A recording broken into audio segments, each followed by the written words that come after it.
हरे कृष्णा। सभी का स्वागत है आज की कक्षा में। और उपस्थित सभी भक्तजनों को मेरा दंडवत प्रणाम। आज हम लोग सेकंड हरे अध्याय कृष्ण। में। हरे कृष्ण हरे कृष्ण। दंडवत प्रणाम। हम लोग दंडवत हरे प्रणाम कृष्णा, प्रभु जी, दंडवत हरे प्रणाम कृष्ण माता जी, प्रभु जी। प्रणाम। हरे कृष्ण आज प्रभु। हम हरे लोग कृष्ण सेकंड प्रभु अध्याय जी, में दंडवत देखते हैं प्रणाम माता जी एवं सांख्य योग प्रभु जी। के बारे में। कि पदार्थ और आत्मा के बारे में जानते हैं। पदार्थ क्या है? भौतिक सूर्य चीज। को प्रणाम। प्रणाम प्रभु जी, हरे कृष्णा। हरे कृष्णा हरे कृष्ण। तो हम लोगों ने देखा था कि अर्जुन जो शुद्ध वैष्णव होता है ना, कि पीर पराई, है ना, जो शुद्ध वैष्णव होते हैं दूसरों की पीड़ा समझते हैं। वो अपने सुख के लिए काम नहीं करते। जैसे अर्जुन है, शुद्ध वैष्णव थे, तो उनको पीड़ा थी, उनको ये राज मिल जाएगा इसका वो नहीं था। उनको ये था कि हमें भले ही मार दो लेकिन हमारी वजह से किसी को पीड़ा ना हो। ये वैष्णव की पहचान होती है। अर्जुन भगवान का शुद्ध भक्त था, है ना। तो वो इस सब चीजों में लड़ाई में नहीं पड़ना चाहता था। उसको पता था कि हम बहुत ताकतवर हैं, सब कुछ हो जाएगा। लेकिन उसको लगता था ना कि ये सब अपने हैं, इनको किनको मारें। और हम किस अगर मान लो हम विजयी हुए तो हम खुशी किसके साथ बांटेंगे जब कोई अपने नहीं रहेंगे। तो कैसे होगा? तो जब कोई तर्क देना होता ना, जैसे लॉयर की तरह, वकील की तरह, अर्जुन भगवान को अपने तर्क पे तर्क दिए जा रहे थे कि दया का भाव आ गया। फिर बोले स्त्रियां दूषित हो जाएंगी, भाई उनका कौन नाम रखेगा, है ना, कहाँ। और जो बच्चे नहीं रहेंगे, जब इनका पिंडदान कौन करेगा। तो अपने अपना वो एक से एक तर्क भगवान को दिए जा रहे थे। और भगवान चुपचाप सुन रहे थे।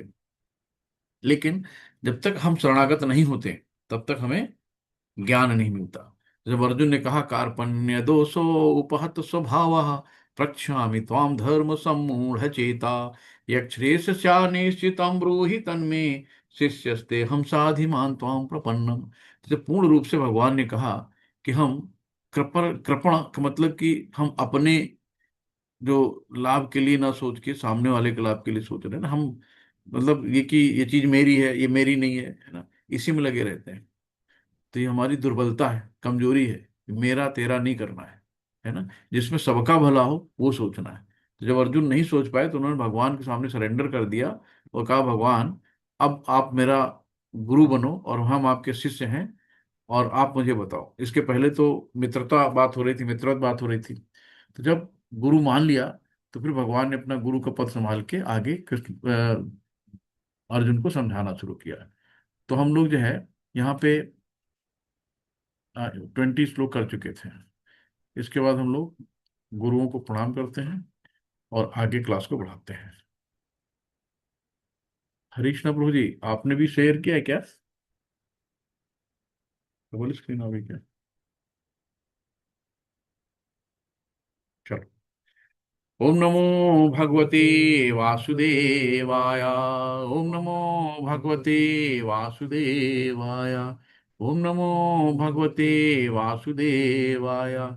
ओम अज्ञानतिमिरान्धस्य ज्ञानञ्जनशलाकया चक्षुरुन्मिलितं येन तस्मै श्रीगुरुवे नमः। श्रीचैतन्यमनोभीष्टं स्थापितं येन भूतले स्वयं रूपः कदा महिमं ददाति सुपदान्तिकम्। वंदे हम श्री गुरु श्री कमलम श्री गुरु वैष्णव श्री रूप सागर जातम सहगण रघुनाथान्वितांतम सजीव सावधतम सावधूतम परिजन सही श्री कृष्ण चैतन्य देव श्री राधा कृष्ण पादान सहगण ललिता श्री विशाखान्वितांता। हे कृष्ण करुणा सिंधु दीन बंधु जगतपते गोपेश गोपिका कांत राधा कांत नमस्तुते।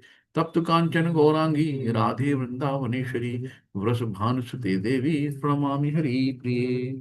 नमो विष्णुपादाय कृष्णपृष्ठाय भूतले श्रीमते भक्ति वेदांत स्वामी इति नामिने।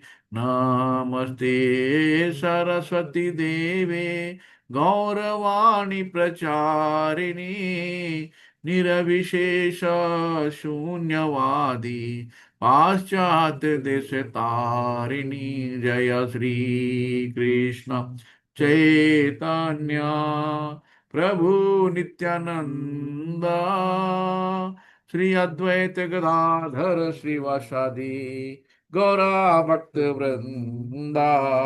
हरे कृष्णा हरे कृष्णा कृष्णा कृष्णा हरे हरे हरे राम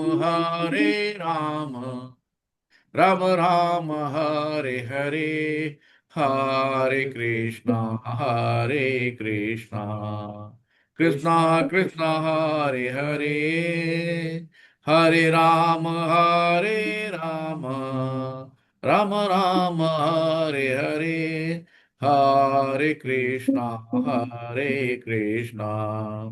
कृष्णा कृष्णा हरे हरे, हरे राम राम राम हरे हरे। हरे कृष्णा। सभी को प्रणाम।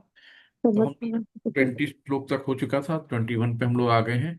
वेदा विनाशिनम नित्यम या एनम अव्ययम, कथम स पुरुषः पार्थ, कथम स पुरुषः पार्थ, कम घातयति हन्ति कम। तो यहाँ पे कह रहे हैं, हे पार्थ। पार्थ कौन है? अर्जुन। जो व्यक्ति जानता है कि आत्मा अविनाशी, अजन्मा, शाश्वत तथा अव्यय है, वो भला किसी को कैसे मार सकता है या मरवा सकता है ना? तो हम लोग क्या है, देहात्म बुद्धि हैं। हम लोग शरीर की इस तरह से देखते हैं कि शरीर मेरा है ना? लेकिन इस शरीर के भीतर कौन बैठा है ना? अविनाशी, है ना? जिसका कभी नाश नहीं होता है। ये क्या हम लोग शेयरिंग में नहीं है क्या? मेरा आपकी फोटो आ रही है, हाँ वही तो।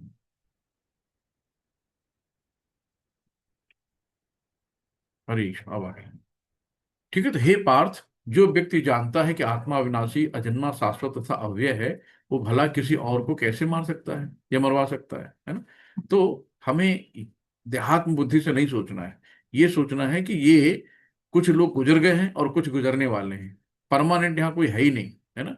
और दो ही लोग हैं। तो ये हम कभी नहीं याद रखते कि हमको भी जाना है ना? हमको ऐसे, हम लोग यहाँ पे खाते पीते सोते हैं, चौड़े से आराम से खाया, डकार लगाया, लगा आराम से 10 बजे उठ रहे सो के, लगा परमानेंट यहाँ है ना? टेम्परेरी भैया, याद रखो, यहाँ पे कोई परमानेंट नहीं है। चाहे जितने मकान बनवा लो, चाहे जितने प्लाट खरीद लो, सब छोड़ के जाना है ना? आज जहाँ जिस मकान में रह रहे हो, याद करो उसके पहले कौन होगा, उसके पहले किसने रजिस्ट्री कराई होगी, आपके बाद कौन रहेगा। परमानेंट कुछ नहीं है। यहाँ सब लोग जैसे सराय में नहीं रहते, आज यहाँ चलो कल वहां चलो। यही है ना? पिताजी ने मकान बनवाया कि मेरे बच्चों के लिए बनवा लो, मेरे बच्चे रहेंगे। बच्चे ही नहीं रहते। आप अपने पिताजी के मकान में नहीं रहते, बच्चे आपके कहाँ से रहेंगे? बच्चे अपने बच्चों के लिए बनवाएंगे, है ना? ये चलता रहता सिलसिला। ये माया है, इसी में हम लोग उलझे रहते हैं, क्या करें क्या ना करें, और अपनी चीजों को भूल जाते हैं हम यहाँ आए किस लिए। तो हर एक चीज को हमें ध्यान रखना। कोई भी काम करो, भगवान को सेंटर में रखो। हमेशा याद रखो कि हम भगवान के अंश हैं, है ना? हमारी आत्मा जो है वो आध्यात्मिक जगत से आई है, वो नश्वर है। क्योंकि मम हिमांशु जीव लोको, भगवान ने कहा कि मेरा ही अंश सारे जीवों में है। तो हम भौतिक स्तर से सोचना बंद कर दें कि मेरा शरीर, मेरा परिवार, मेरा घर, मेरे बच्चे, है ना? सब हैं, आपके लिए जिम्मेदारी है। आपको अपने बच्चों को अच्छा वक्त बनाना है ना? अपने परिवार का अच्छा से पालन पोषण करना है। अपनी जिम्मेदारियों से भागना नहीं है। अपनी जिम्मेदारियों को पूरा करते हुए लेकिन भगवान को सेंटर में रखना है, तभी कुछ हो पाएगा, है ना? तो यही है कि कभी कभी होता है ना कि जैसे कोई किसी की हत्या कर दी, तो धारा 302 लग गई, फांसी की सजा मिल गई। लेकिन अगर जज बैठा है न्याय की कुर्सी पे और उसने कहा कि इसको प्राण दंड दे दो, तो जज को उसका हत्या का पाप नहीं लगेगा, है ना? यहाँ प्रभुपाद जी ने बहुत अच्छे से समझाया है कि हत्यारे को प्राण दंड देना, जिससे उसे अगले जीवन में अपना पाप कर्म भोगना न पड़े। तो जो हत्यारा है, जिसने पाप किया है, जज ने अगर उसको मृत्युदंड दे दिया तो उसके लिए भला है, क्योंकि फिर उसको अगले जन्म में उसका पाप नहीं भोगना पड़ेगा, इसी जन्म में निपट गया, है ना? तो ये कहा गया कि राजा द्वारा हत्यारे को फांसी देना, है ना, लाभप्रद होता है। इसी प्रकार जब कृष्ण युद्ध करने का आदेश देते हैं तो समझना चाहिए कि हिंसा पर न्याय के लिए ही है। और इस तरह अर्जुन को इस आदेश का पालन समझकर करना चाहिए। कृष्ण के लिए किया गया युद्ध हिंसा नहीं है, क्योंकि मनुष्य, या दूसरे शब्दों में आत्मा को मारा नहीं जा सकता। अतः न्याय के हेतु कथाचित हिंसा की अनुमति नहीं है। तो ये है। देखो, बहुत प्रयास किया कि भाई युद्ध ना हो। जो कृष्ण जी कहे भाई चलो 5 गांव दे दो, तो टिका था ना कि एक सुई के नोक के बराबर जमीन नहीं देंगे। 5 गांव क्या, ये तो हर हाल में थे भाई। युधिष्ठिर थे यार, राजा बनना चाहते थे। क्यों बनना चाहते थे? कि हम सारे परिवार को लेके चलें, सबकी सेवा करेंगे, सबके साथ रहेंगे। अब जो परिवार ही नहीं रहेंगे तो रहेंगे किसके साथ, है ना? ये सारी चीजें हैं, ये एक वैष्णव के अंदर आता है, दया भाव आता है, सब परिवार को लेके चलना आता है। तो जो असुर लोग होते हैं सब एकदम मैं और मेरा में लगे रहते हैं, सब कुछ मेरा ही है। वासांसि जीर्णानि यथा विहाय नवानि गृहाणि नरोपराणि तथा शरीराणि विहाय जीर्णान्यानि संयाति नवानि देहि। ये श्लोक याद करने लायक है ना, बहुत अच्छा श्लोक है। जिस प्रकार मनुष्य पुराने वस्त्रों को त्याग कर नए वस्त्र धारण करता है, उसी प्रकार आत्मा पुराने तथा व्यर्थ के शरीरों को त्याग कर नवीन शरीर को धारण करता है ना। हम लोग आज कपड़े पहने हैं, है ना, पुराने हो के उतार के फेंक दिया, कोई दुख होता है ना, खुशी होती क्या, नया कपड़ा मिलेगा। वैसे आत्मा पुराने जर्जर शरीर को छोड़ देती है। उसको उसको शरीर को छोड़ने में कोई उसकी आसक्ति नहीं रहती, यार इतने साल से शरीर में रहे हैं, हम कैसे शरीर छोड़ें, है ना। छोड़ देती है, भले ही 80 साल 100 साल रहा हो आत्मा शरीर के अंदर, वो छोड़ देती है एक पल में, जैसे उसको नई शरीर मिलती है ना। तो ऐसे ही जैसे हम लोग नया कपड़ा देखते हैं तो पुराने कपड़े तुरंत आग फेंकते हैं, नहीं नया पहनेंगे, है ना। तो नए पाने की जो खुशी होती है वैसी आत्मा है। तो जिस प्रकार मनुष्य पुराने वस्त्रों को त्याग कर नए वस्त्र धारण करता है, उसी प्रकार आत्मा पुराने तथा व्यर्थ के शरीरों को त्याग कर नवीन भौतिक शरीर धारण करता है ना। तो इसलिए है कि हम लोग पैदा होते हैं, बाल्यकाल से कौमारावस्था, फिर तरुणावस्था तथा वृद्धावस्था में रहते हैं ना। ये छह तरह के परिवर्तन होते हैं हमारे शरीर में। और वृद्धावस्था से यही परिवर्तन दूसरे शरीर में स्थानांतरित हो जाता है ना। तो ये है। तो अणु आत्मा का दूसरे शरीर में स्थानांतरण परमात्मा की कृपा से संभव होता है। परमात्मा अणु आत्मा की इच्छाओं की पूर्ति उसी तरह करते हैं जिस प्रकार एक मित्र दूसरे मित्र की इच्छा पूर्ति करता है। तो एक अणु आत्मा है और दूसरा जो है विभु आत्मा है ना।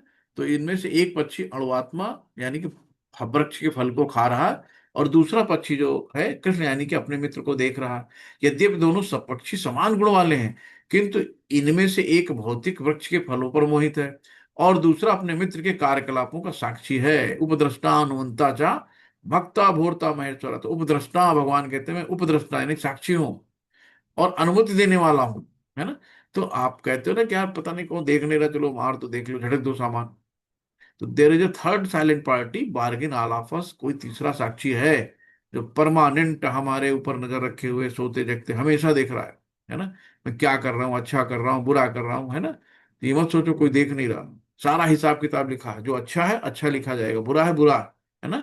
अगर आप मान लो आपने 80 कर्म अच्छे किए हैं और 40 कर्म बुरे किए हैं, तो 80 - 40 नहीं होगा।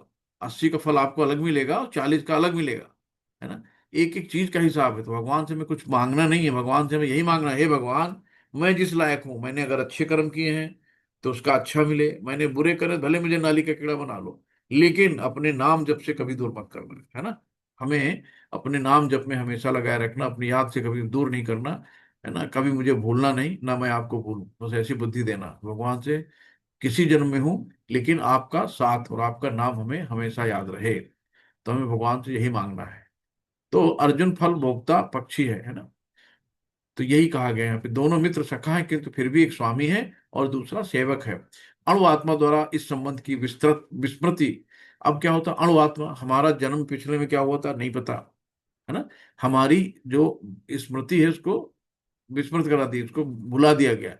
हमें पिछले जन्म का नहीं याद है, लेकिन भगवान को कितने उनके जन्म है, कौन कौन उसके जीव पूरे ब्रह्मांड में है, सब के बारे में भगवान को पता है ना। भगवान अजन्मा अविनाशी है। तो ये है कि जीव आत्मा प्राकृतिक शरीर रूपी वृक्ष पर अत्यधिक संघर्षशील है, क्योंकि ज्यों ही वो दूसरे पक्षी को परम गुरु के स्वरूप में स्वीकार करता है, जिस प्रकार अर्जुन कृष्ण का उपदेश ग्रहण करने के लिए स्वेच्छा से उनकी शरण में जाते हैं, तो ही परतंत्र पक्षी तुरंत सारे शोकों से मुक्त हो जाता है। तो जैसे हम गुरु के संरक्षण में जाएंगे, तो गुरु हमारे सारे पाप हर लेते हैं, है ना। फिर गुरु हमसे वादा लेते हैं कि अब कोई तुम गलत काम नहीं करोगे, और फिर भी हम लोग गलत काम करते हैं गुरु को वादा करने के बाद भी।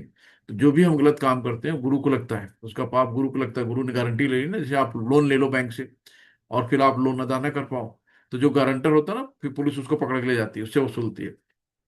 तो गुरु महाराज जी एक तरह से गारंटर हैं, है ना।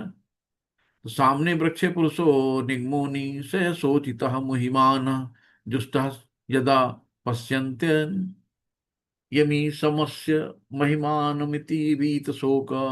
यद्यप दोनों पक्षी एक ही वृक्ष पर बैठे हैं, किंतु फल खाने वाला पक्षी वृक्ष के फल के भोक्ता रूप में चिंता तथा विषाद में निमग्न है ना। खाने में लगा रहता है। यदि किसी तरह वो अपने मित्र भगवान की ओर उन्मुख होता है और उनकी महिमा को जान लेता है, तो वह कष्ट भोगने वाला पक्षी तुरंत समस्त चिंताओं से मुक्त हो जाता है ना। तो हमें क्या करना है, समस्त चिंताओं से मुक्त होना है। कैसे होना है? भगवान को याद करके, है ना। सुमित 8:30 बजे आ जाओ।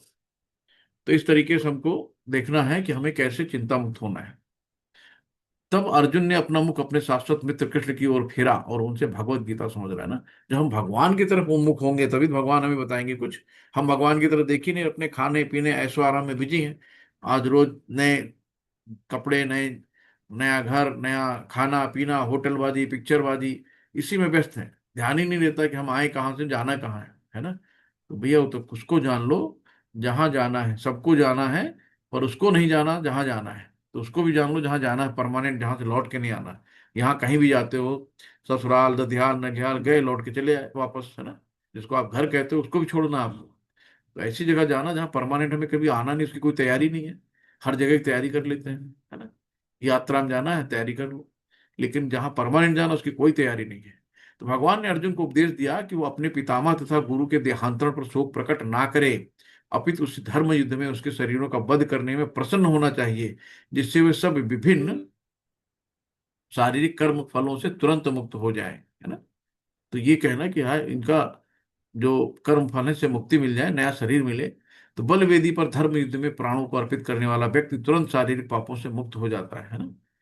और उच्च लोक को प्राप्त होता है। अतः अर्जुन को शोक करना युक्त संगत नहीं था। आप सोचो, जिसके सामने भगवान खड़े हों और भगवान को देखते देखते जो मर रहा हो, उसकी क्या होगी? तो सीधे सीधे मुक्ति मिल गई ना।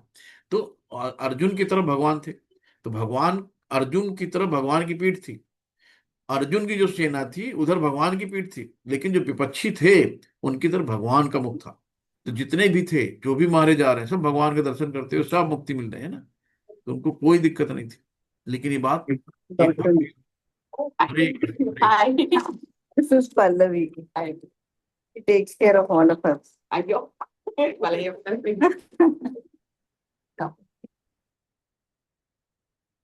हरे।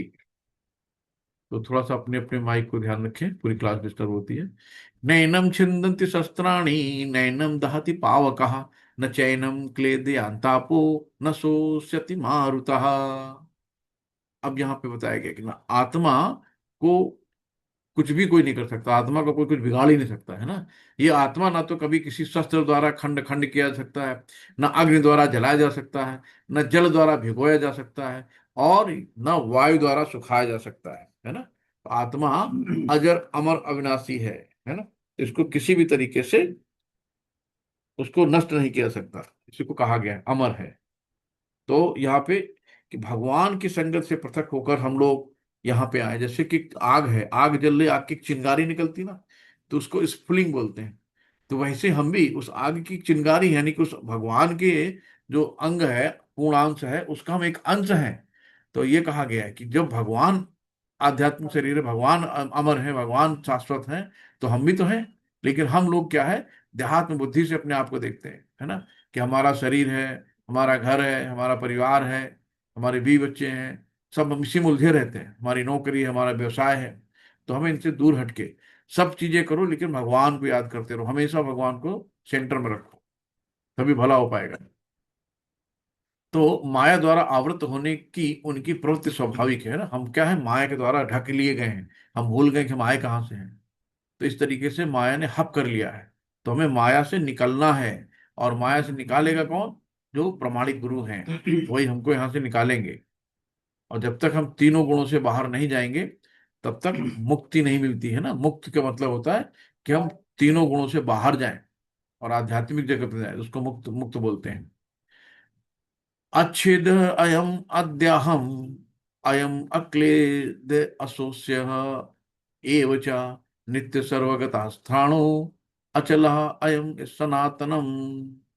ये आत्मा अखंडित तथा अघुलनशील है ना। अखंडित, इसको खंड खंड नहीं किया जा सकता। अघुलनशील है, इसको कहीं घोला भी नहीं जा सकता। इसे ना जलाया जा सकता है, ना सुखाया जा सकता। ये शाश्वत, सर्वव्यापी, अविकारी, है ना, स्थिर तथा सदैव एक सा रहने वाला है। कोई चेंज नहीं होते, नो चेंज, है ना। इस तरीके से इसको कहा गया है। और यहाँ पे कहा गया कि आत्मा, पूर्ण आत्मा का अणु है ना। पूर्ण आत्मा यानी कि भगवान, है ना, उसका अणु अंश है। अणु मतलब एटम, यानी smallest particle in the world, atom, अणु। और बिना किसी परिवर्तन के निरंतर उसी की तरह बना रहता है ना। 24 कैरेट अगर गोल्ड है तो 24 कैरेट ही रहेगा ना, अपने आप तो उसमें चेंजेस आते नहीं है। तो अणु आत्मा कभी भी परम आत्मा के साथ मिलकर एक नहीं हो सकता। तो पिता पिता ही रहेगा और पुत्र पुत्र ही रहेगा। दोनों भगवान और भक्त अलग अलग, एक नहीं है। तो भौतिक कलमश क्या होता है ना। भौतिक कलमश काम, क्रोध, लोभ, मोह, अहंकार, ये सब भौतिक कलमश है।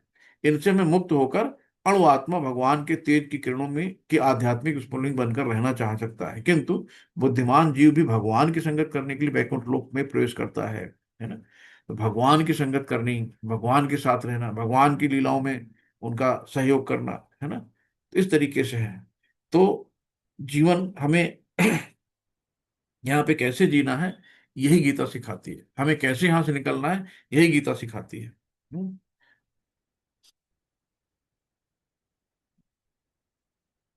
अव्यक्त अहम अचिंत्य है अयम, अविकार्य अयम उच्यते, तस्मात् एवं विदित्वा एनम न अनुशोचितुम अर्षि। ये आत्मा अव्यक्त, अकल्पनीय तथा अपरिवर्तनीय कहा जाता है। ये जानबूझकर तुम्हारे शरीर के लिए शोक नहीं करना चाहिए ना। तो ये बार बार बार भगवान इसे को बता रहे हैं कि जो भी है ना, ये सब यहाँ पे नश्वर है। जो भी आंखों से दिख रहा है, कुछ भी नहीं रहने वाला, सब नष्ट होने वाला है। सिर्फ क्या है, आत्मा। जो आत्मा है वो हमेशा, क्योंकि भगवान का अंश है, आध्यात्मिक है, और इसलिए कहा जाता है।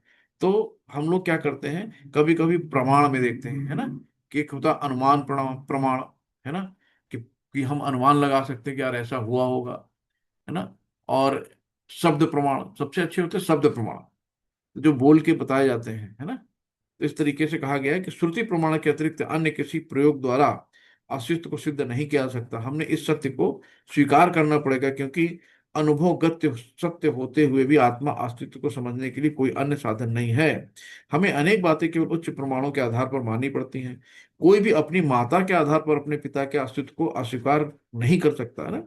यानी कि अगर बहुत लोग कहते हैं कि भाई शास्त्र वगैरह लिखे हैं, हम कैसे मान लें कि सही है, हम कैसे मान लें कि कृष्ण ने बोला है ना, हम कैसे मान लें कि ये जो है, जो लिखा गया है, ये जो कि आत्मा होती है या कहीं भगवान रहते हैं, या इनके बारे में कैसे जाने। तो यहाँ यही बताते हैं कि जैसे एक माँ बताती कि इनको पापा बोलो, तो हम लोग उनको पापा बोल लेते हैं। हम ये प्रमाण थोड़ी मांगते हैं माँ से कि माँ प्रमाण दो कि यही मेरे पापा है। या 800 करोड़ जनता के सारे डीएनए हम टेस्ट करेंगे, कि जब डीएनए में जो हमारा मैच करेगा डीएनए, उसको पापा मानेंगे, है ना। तो वैसे शास्त्र हमारी माता है, जो कृष्ण रूपी पिता का पता बताती हैं। तो शास्त्र कहते हैं कि भगवान कृष्ण भगवान है, यानी शास्त्र रूपी माता ने बोला है भगवान है, तो हमने उनको भगवान मान लिया, उसमें कोई तर्क वितर्क नहीं करना है ना। तो आत्मा माननीय व्यवहारों द्वारा ज्ञान का अकल्पनीय है। आत्मा चेतना है और चेतन है। वेदों के कथन में हमें स्वीकार करना होगा, आत्मा में शरीर जैसे परिवर्तन नहीं होते, है ना। आत्मा एक सी रहती है। आत्मा ना बूढ़ी होती है, ना जवान होती है, जैसी है वैसी है, ना बढ़ती है ना घटती है। शरीर पर बदलता रहता है ना। ये कहा गया है, कहाँ कहा गया, वेदों में कहा गया है। मूलतः अविकारी रहते हुए आत्मा अनंत परमात्मा की तुलना में अणु रूप है। परमात्मा अनंत है और अणु आत्मा अति सूक्ष्म है ना। तो हम कैसे हो सकते हैं।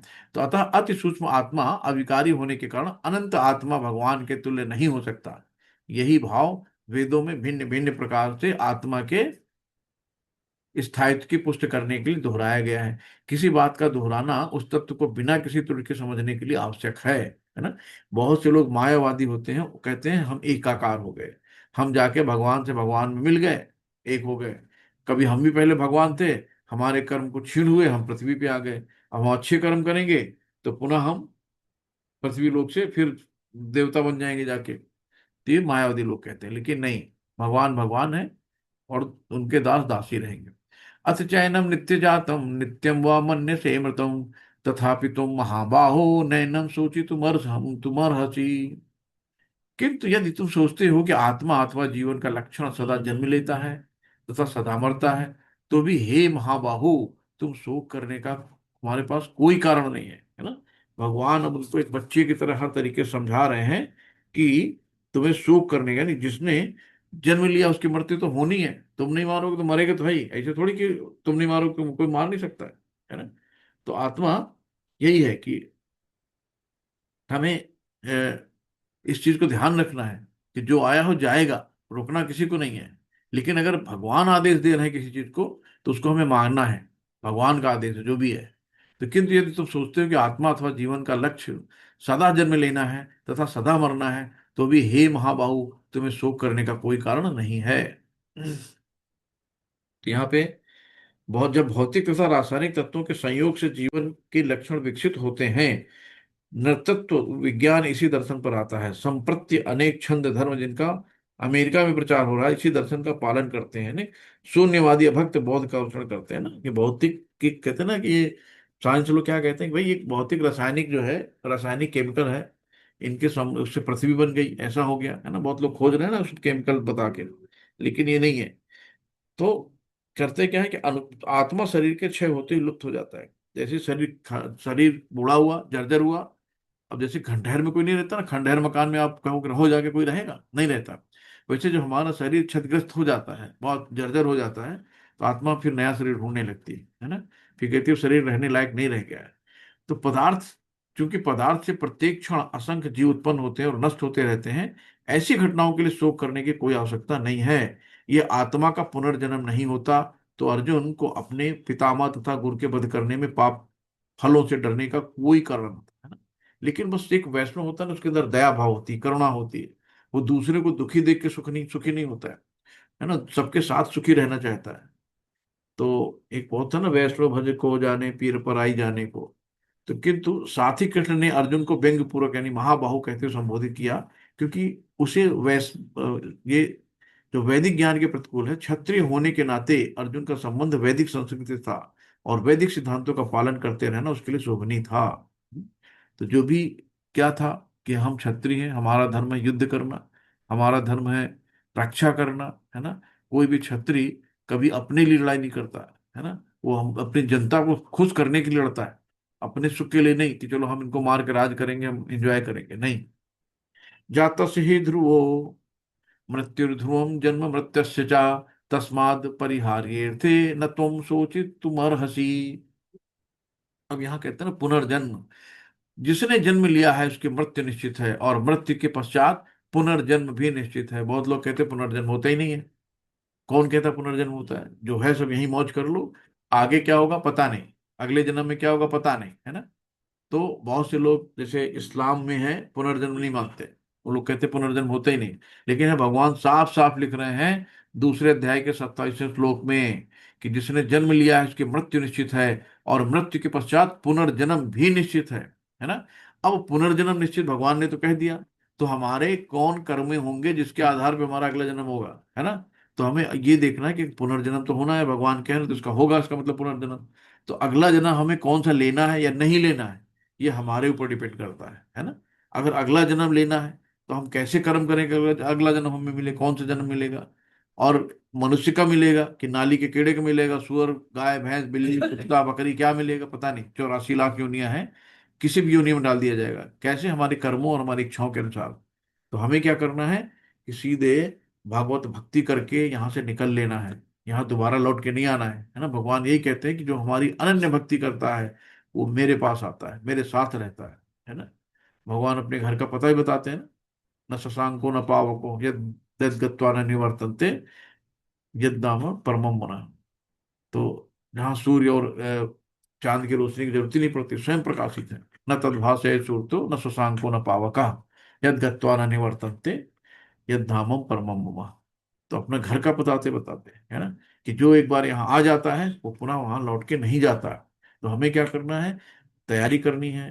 तैयारी में क्या करना है, 4 नियमों का पालन करना है, और सिर्फ 16 माला करनी है, कम से कम। बस इतना से काम है। तो 4 नियमों का पालन बहुत कठिन काम नहीं, क्योंकि कलयुग का वास इन्हीं में है। जब राजा की शरण में गया, यानी राजा परीक्षित ने जब देखा कलयुग गाय काट रहा था, कलयुग जो है वध कर रहा था, तो उसको पकड़ा राजा ने, है ना, दौड़ा के पकड़ के उसको जब मारने चले, तो तुरंत वो लंबलेट हो गया कि मैं आपकी शरण में हूँ। तो जब कोई शरण में आ जाता फिर उसका कोई वध नहीं करता था।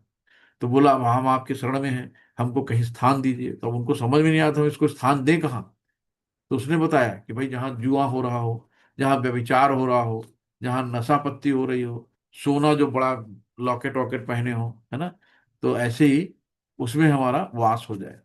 तो उन्होंने बोला हाँ ये तो सब खराब चीजें हैं, ठीक है तुम वहीं रहो जाके, गंदगी के कूड़े में रहो जाके, है ना।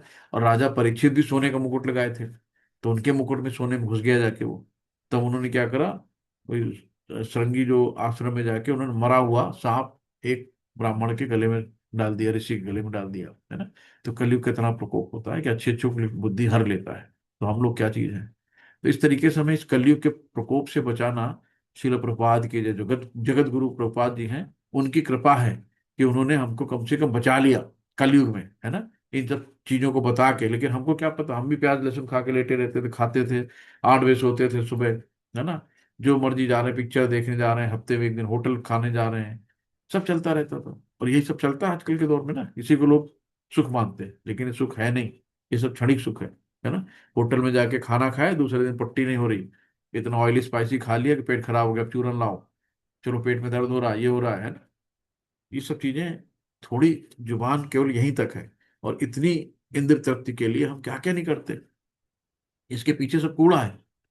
तो हमें क्या करना है कि जितनी भी इंद्रियां हैं सब भगवान की सेवा में लगा देनी है, इंद्रियां अपने आप काबू में आ जाएंगी, है ना। हाथों को भगवान के विग्रह साफ करने में, भगवान की पूजा करने में, है ना। नाक को भगवान के पे चढ़े हुए फूल सूंघने में, जुबान को भगवान के बारे में चर्चा करने में, भगवान के नाम के बारे में लोगों को महिमा बताने में, उनकी लीलाओं का वर्णन करने में, है ना।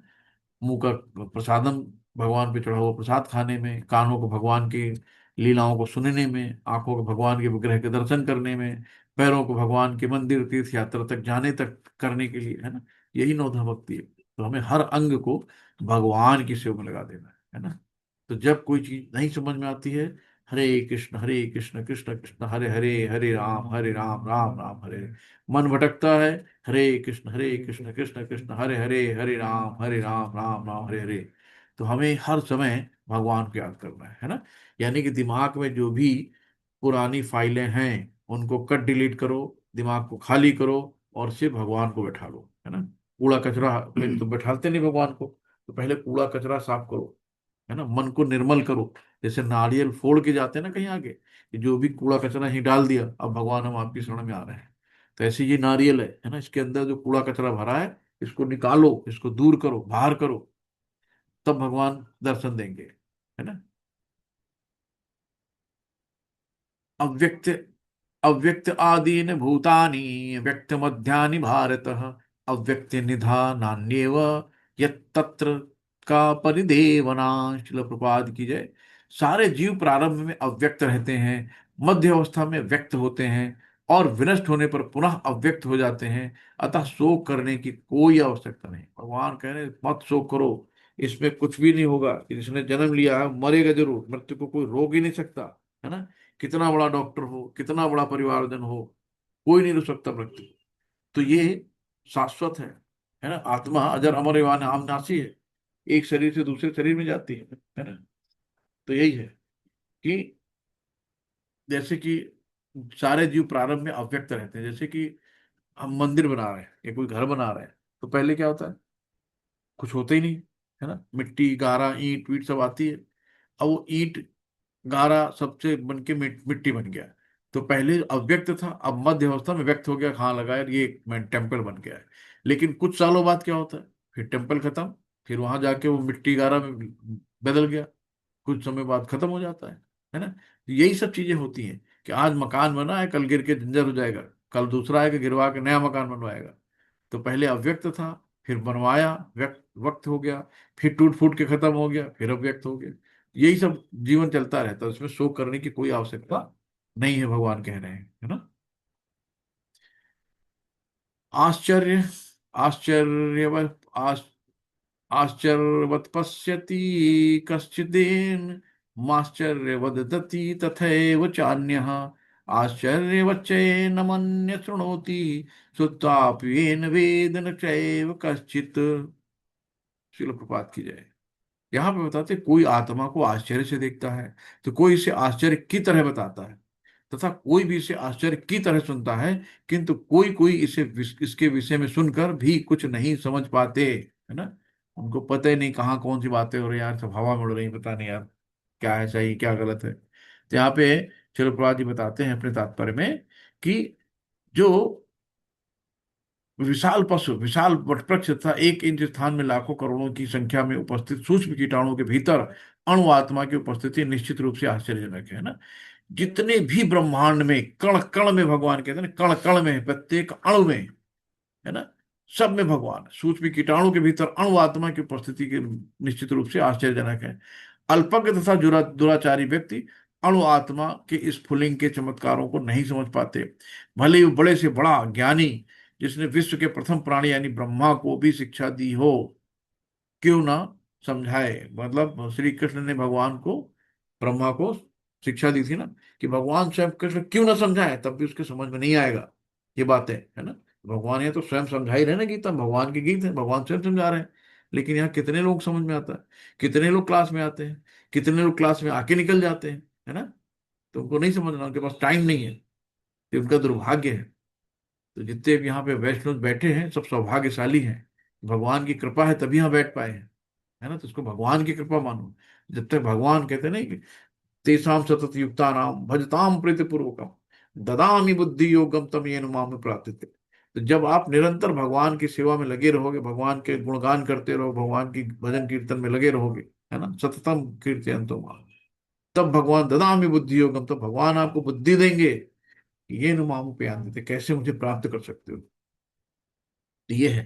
तो जब हम टाइम ही नहीं, तो भगवान कहते हैं हमारे पास कौन सा टाइम यार, तो अपना काम करो, अपना काम करते हैं, है ना।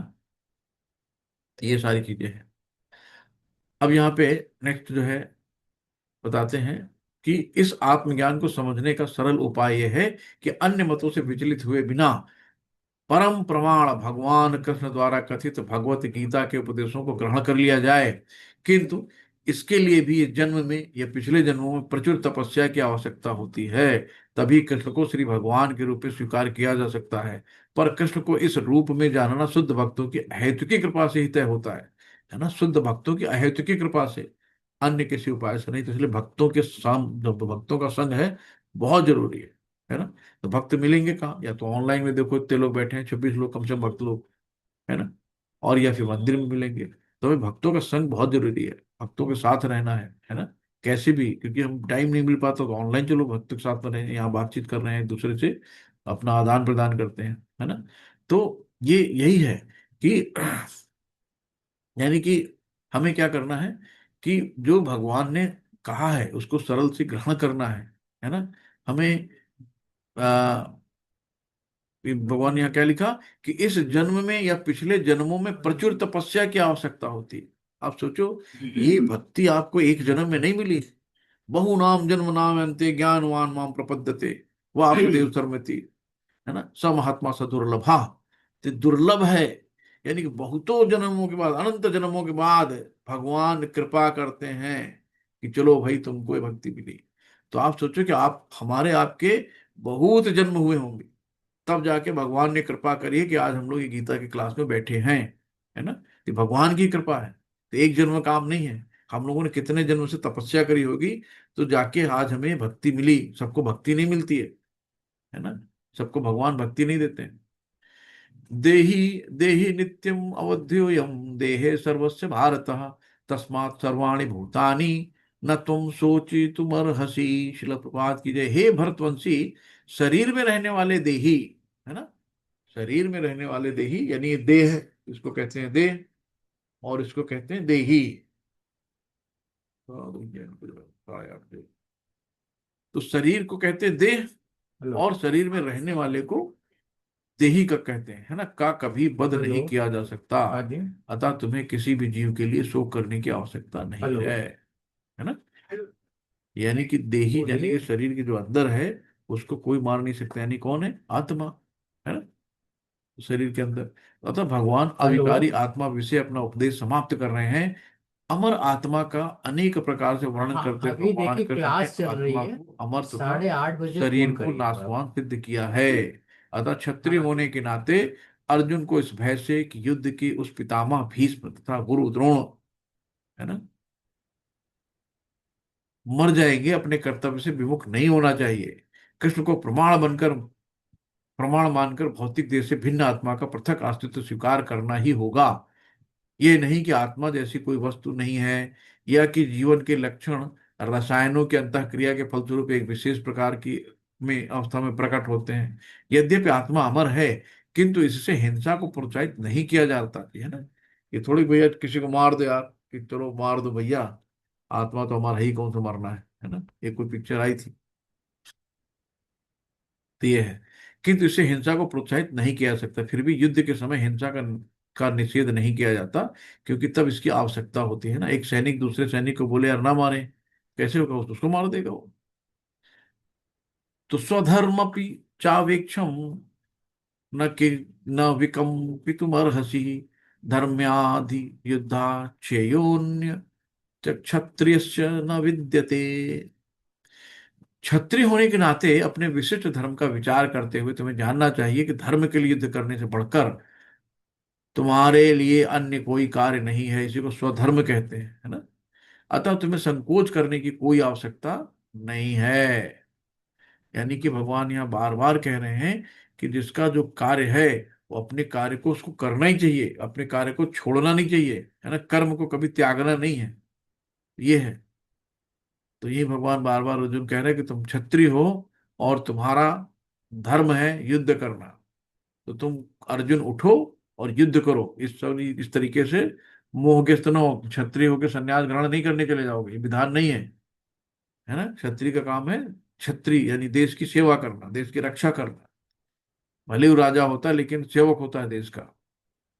तो ये युद्ध में विरोधी ईर्ष्यालु राजा से संघर्ष करते हुए मरने वाले राजा या क्षत्रिय को मृत्यु के अनंतर भी ही उच्च लोक प्राप्त होते हैं। जैसे आज बॉर्डर पे जितने भी सैनिक हैं, हिंदू मुस्लिम, उनको चमार पासी जो भी किसी भी जाति के होंगे, लेकिन वो सब है क्षत्रिय।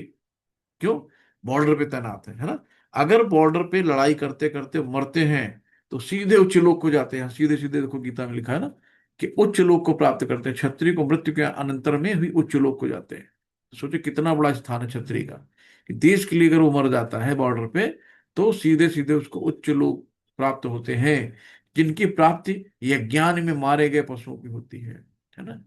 तो कभी कभी होता है कि जो जीर्ण शीर्ण पशु होते हैं, पहले ब्राह्मण क्या करते थे कि राजा से अनुमति लेके उनकी जो है उनका उनकी बलि चढ़ा देते थे एक तरह से, है ना।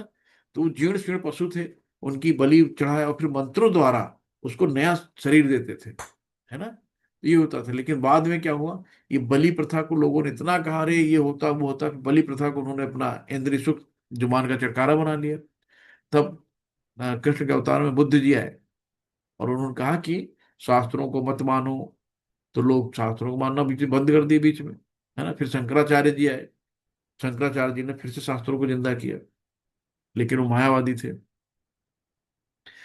तो ये यहाँ पे यही कहते हैं कि स्वधर्म दो प्रकार का होता है। जब तक मनुष्य मुक्त नहीं हो जाता, मुक्त कब होगा, जब वो गुणातीत होगा, तीनों गुणों से परे हो जाएगा, तब तक वो मुक्ति प्राप्त करने के लिए धर्म के अनुसार शरीर विशेष के कर्तव्य करने होते हैं। और जब वो मुक्त हो जाता है तो उसका विशेष कर्तव्य या स्वधर्म आध्यात्मिक हो जाते हैं ना। जब मुक्त आत्मा हो गए यानी आध्यात्मिक दुनिया में चले गए ना फिर, और देहात्म बुद्धि में नहीं रहता। जब तक देहात्म बुद्धि है तब तक ब्राह्मणों तथा क्षत्रियों के लिए स्वधर्म पालन अनिवार्य है। स्वधर्म का विधान भगवान द्वारा होता है, जिसका स्पष्टीकरण चतुर्थ अध्याय में किया जाएगा, है ना। कि कौन सा, चातुर्वर्ण वया सृष्टा गुण कर्म विभाग सा। तो गुण और कर्म के अनुसार जाति बांटी गई है। यानी कि जिसके अंदर क्षत्रिय, यानी कि अभी हमने बताया ना जो बॉर्डर पे हैं वो किसी भी जाति के हों लेकिन वो क्षत्रिय हैं, है ना। कर्म गुण क्या है उनके, देश की रक्षा करना, इसलिए क्षत्रिय में आते हैं, है ना। जो व्यापारी कर रहे हैं या कृषि और गैया चरा रहे हैं, वो सब वैश्य में आते हैं। और जो ब्राह्मण के 9 गुण 18वें अध्याय में थे, है ना। तो ब्राह्मण के जो 9 गुण होते हैं ब्राह्मण होते हैं, यानी कि जाति से नहीं है, कर्म से, है ना। कौन क्या कर रहा है। और ब्राह्मण से ऊपर वैष्णव होता है ना। वैष्णव कौन है, जो विष्णु का भक्त है वो वैष्णव है। जैसे हम लोग वैष्णव संप्रदाय में आते हैं। तो वर्णाश्रम आश्रम और वर्णाश्रम धर्म होते हैं। आश्रम 4 तरह के होते हैं। कौन कौन से, ब्रह्मचर्य और गृहस्थ आश्रम, फिर वानप्रस्थ आश्रम और फिर सन्यास। तो 4 तरह के आश्रम हो गए और 4 तरह के धर्म हो गए, है ना। ब्राह्मण क्षत्रिय वैश्य और शूद्र। यद्रक्षया चोपन्नम स्वर्ग द्वारा स्वर्ग द्वारम पावृतम सुखिनः क्षत्रियः पार्था लभन्ते युद्धमीदृशम। शिला प्रभात की जय। हे पार्थ, वे क्षत्रिय सुखी हैं जिन्हें ऐसे युद्ध के अवसर अपने आप प्राप्त होते हैं, जिनसे वे उनके लिए स्वर्ग लोक के द्वार खुल जाते हैं, है ना। तो भगवान कह रहे हैं हे पार्थ, यानी कि अर्जुन को पार्थ बोलते हैं कि हे पार्थ, ना तुम कितने भाग्यशाली हो, लेकिन ध्यान नहीं दे रहे हो। हे पार्थ, क्षत्रिय सुखी हैं जिन्हें ऐसे युद्ध के अवसर अपने आप प्राप्त होते हैं और जिनसे उनके लिए स्वर्गलोक के द्वार खुल जाते हैं। भगवान स्वयं यहाँ कह रहे हैं, है ना, कि हमको क्या करना। क्षत्रिय का धर्म है कि वो सभी क्लेशों से नागरिकों की रक्षा करे, इसलिए उसे शांति तथा व्यवस्था बनाए रखने के लिए हिंसा करनी पड़ती है ना। अपने देश की रक्षा करने के लिए उसको हिंसक बनना ही पड़ेगा। अतः उसे शत्रु राजाओं के सैनिकों को जीतकर धर्म पूर्वक संसार पर राज्य करना चाहिए। राजभोग के चक्कर में नहीं पड़ते हैं, है ना, कि हम राजा हैं हमें कौन पूछेगा। अथ चेत त्वम इमं धर्म्यं संग्रामं न करिष्यसि ततः स्वधर्मं कीर्तम च हित्वा पापम अवाप्यसि। शिल प्रभात की जय। किंतु यदि तुम किंतु यदि तुम युद्ध करने में स्वधर्म को संपन्न नहीं करते, तो तुम निश्चित रूप से अपने कर्तव्य की उपेक्षा करने का पाप लगेगा और तुम योद्धा के रूप में अपना यश खो दोगे, है ना। तो भगवान सीधे सीधे कह रहे हैं कि क्षत्रिय हो, तुम्हारा कर्तव्य लड़ना, लड़ो। तो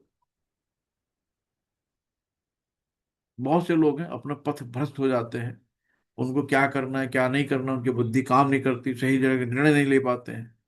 तो ये है, भगवान यहाँ पे बता रहे हैं कि तुम्हारा काम है युद्ध करना, तुम क्षत्रिय हो, लड़ो नहीं तो अपना यश खो दोगे, है ना।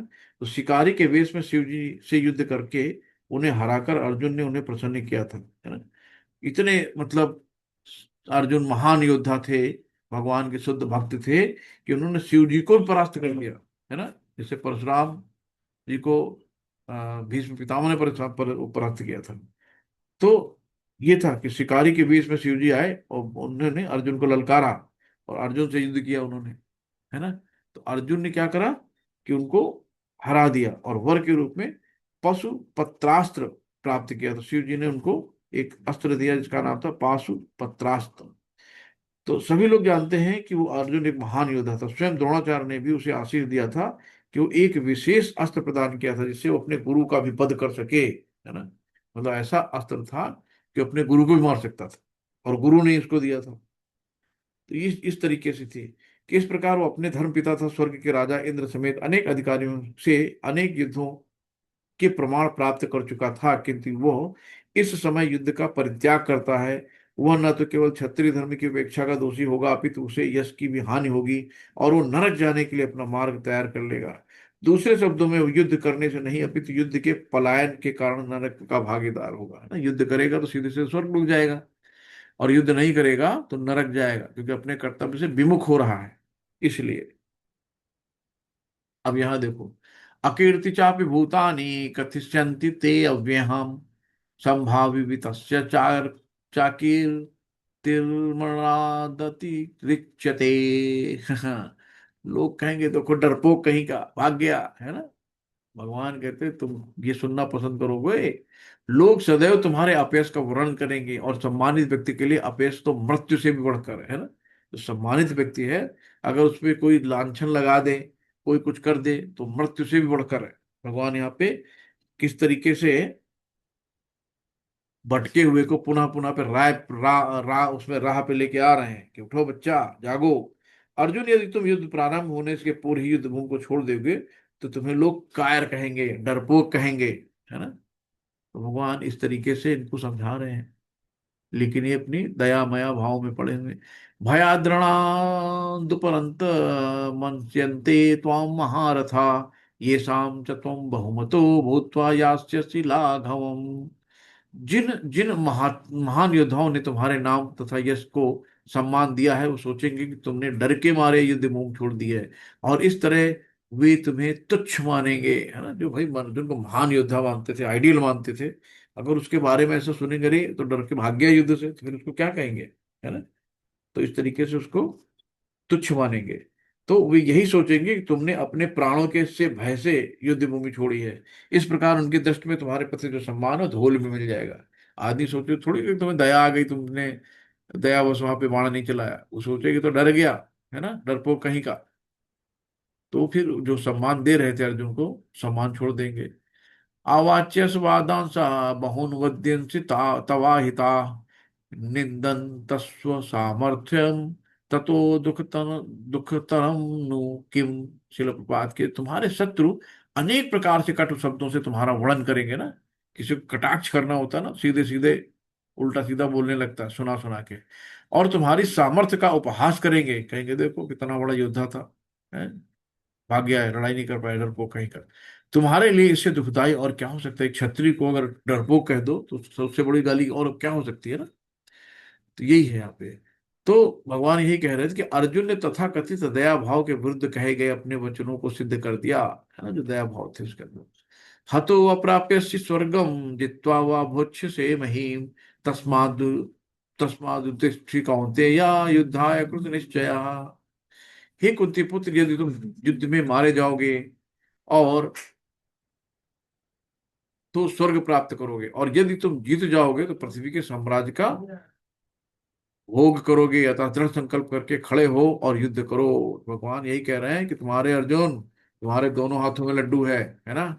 तो लड्डू यानी कि अगर जीत गए तो साम्राज्य पूरे राज्य का भोग करोगे, अगर मारे गए तो सीधे सीधे स्वर्ग जाओगे। तो तुम्हारे यहाँ नुकसान किस बात का है ना, ये बता रहे हैं।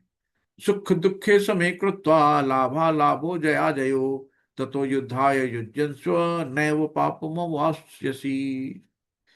तुम सुख या दुख, हानि या लाभ, विजय या पराजय का विचार करके किए बिना युद्ध के लिए युद्ध करो। ऐसा करने से तुम्हें कोई पाप नहीं लगेगा, है ना। तो भगवान कह रहे हैं समझ सोचो कि पाप हो जाएगा, ये हो जाएगा, क्या होगा क्या नहीं होगा। तो भगवान प्रत्यक्ष रूप से कहते कि अर्जुन को युद्ध के लिए युद्ध करना चाहिए, क्योंकि वो उनकी इच्छा थी। तो जो भगवान की इच्छा है वो हमारी इच्छा है, जो गुरु की इच्छा है वो हमारी इच्छा है। तो कृष्ण भावनामृत के कार्यों में सुख या दुख, हानि लाभ, जय पराजय का कोई महत्व नहीं दिया जाता है। दिव्य चेतना तो यही होगी कि हर कृष्ण के कार्य के निमित्त किया जाए। अतः भौतिक कार्यों का कोई बंधन फल नहीं होता। जब भगवान को सेंटर में रख के कोई काम करेंगे तो हमें भौतिक फलों का कोई बंधन नहीं होगा। तो जो कोई रजोगुण सतोगुण के अधीन होकर अपनी इंद्रिय तृप्ति के लिए कर्म करता है, उसे अच्छे बुरे फल प्राप्त होंगे। किंतु जो कृष्ण भावनामृत के कार्यों में अपने आप को समर्पित कर देता है, वो सामान्य कर्म करने वाले के समान किसी का कृतज्ञ कार्य या ऋणी नहीं रहता। भगवान कितनी बढ़िया बढ़िया बातें बता रहे हैं। जिसने अन्य समस्त कार्यों का त्याग कर कर मुकुंद श्री कृष्ण की शरण ग्रहण कर ली है, वो ना तो किसी का ऋणी है और ना किसी का कृतज्ञ। चाहे वो देवता, साधु, सामान्य जन अथवा परिजन, मानव जाति या उससे उसके पितर ही क्यों न हो, है ना। तो इस श्लोक में कृष्ण ने अर्जुन को अप्रत्यक्ष रूप से इसी का संकेत दिया है। इसकी व्याख्या अगले श्लोक में स्पष्टता से कर रहे हैं ना, एक दूसरे से सबको रिलेटेड है।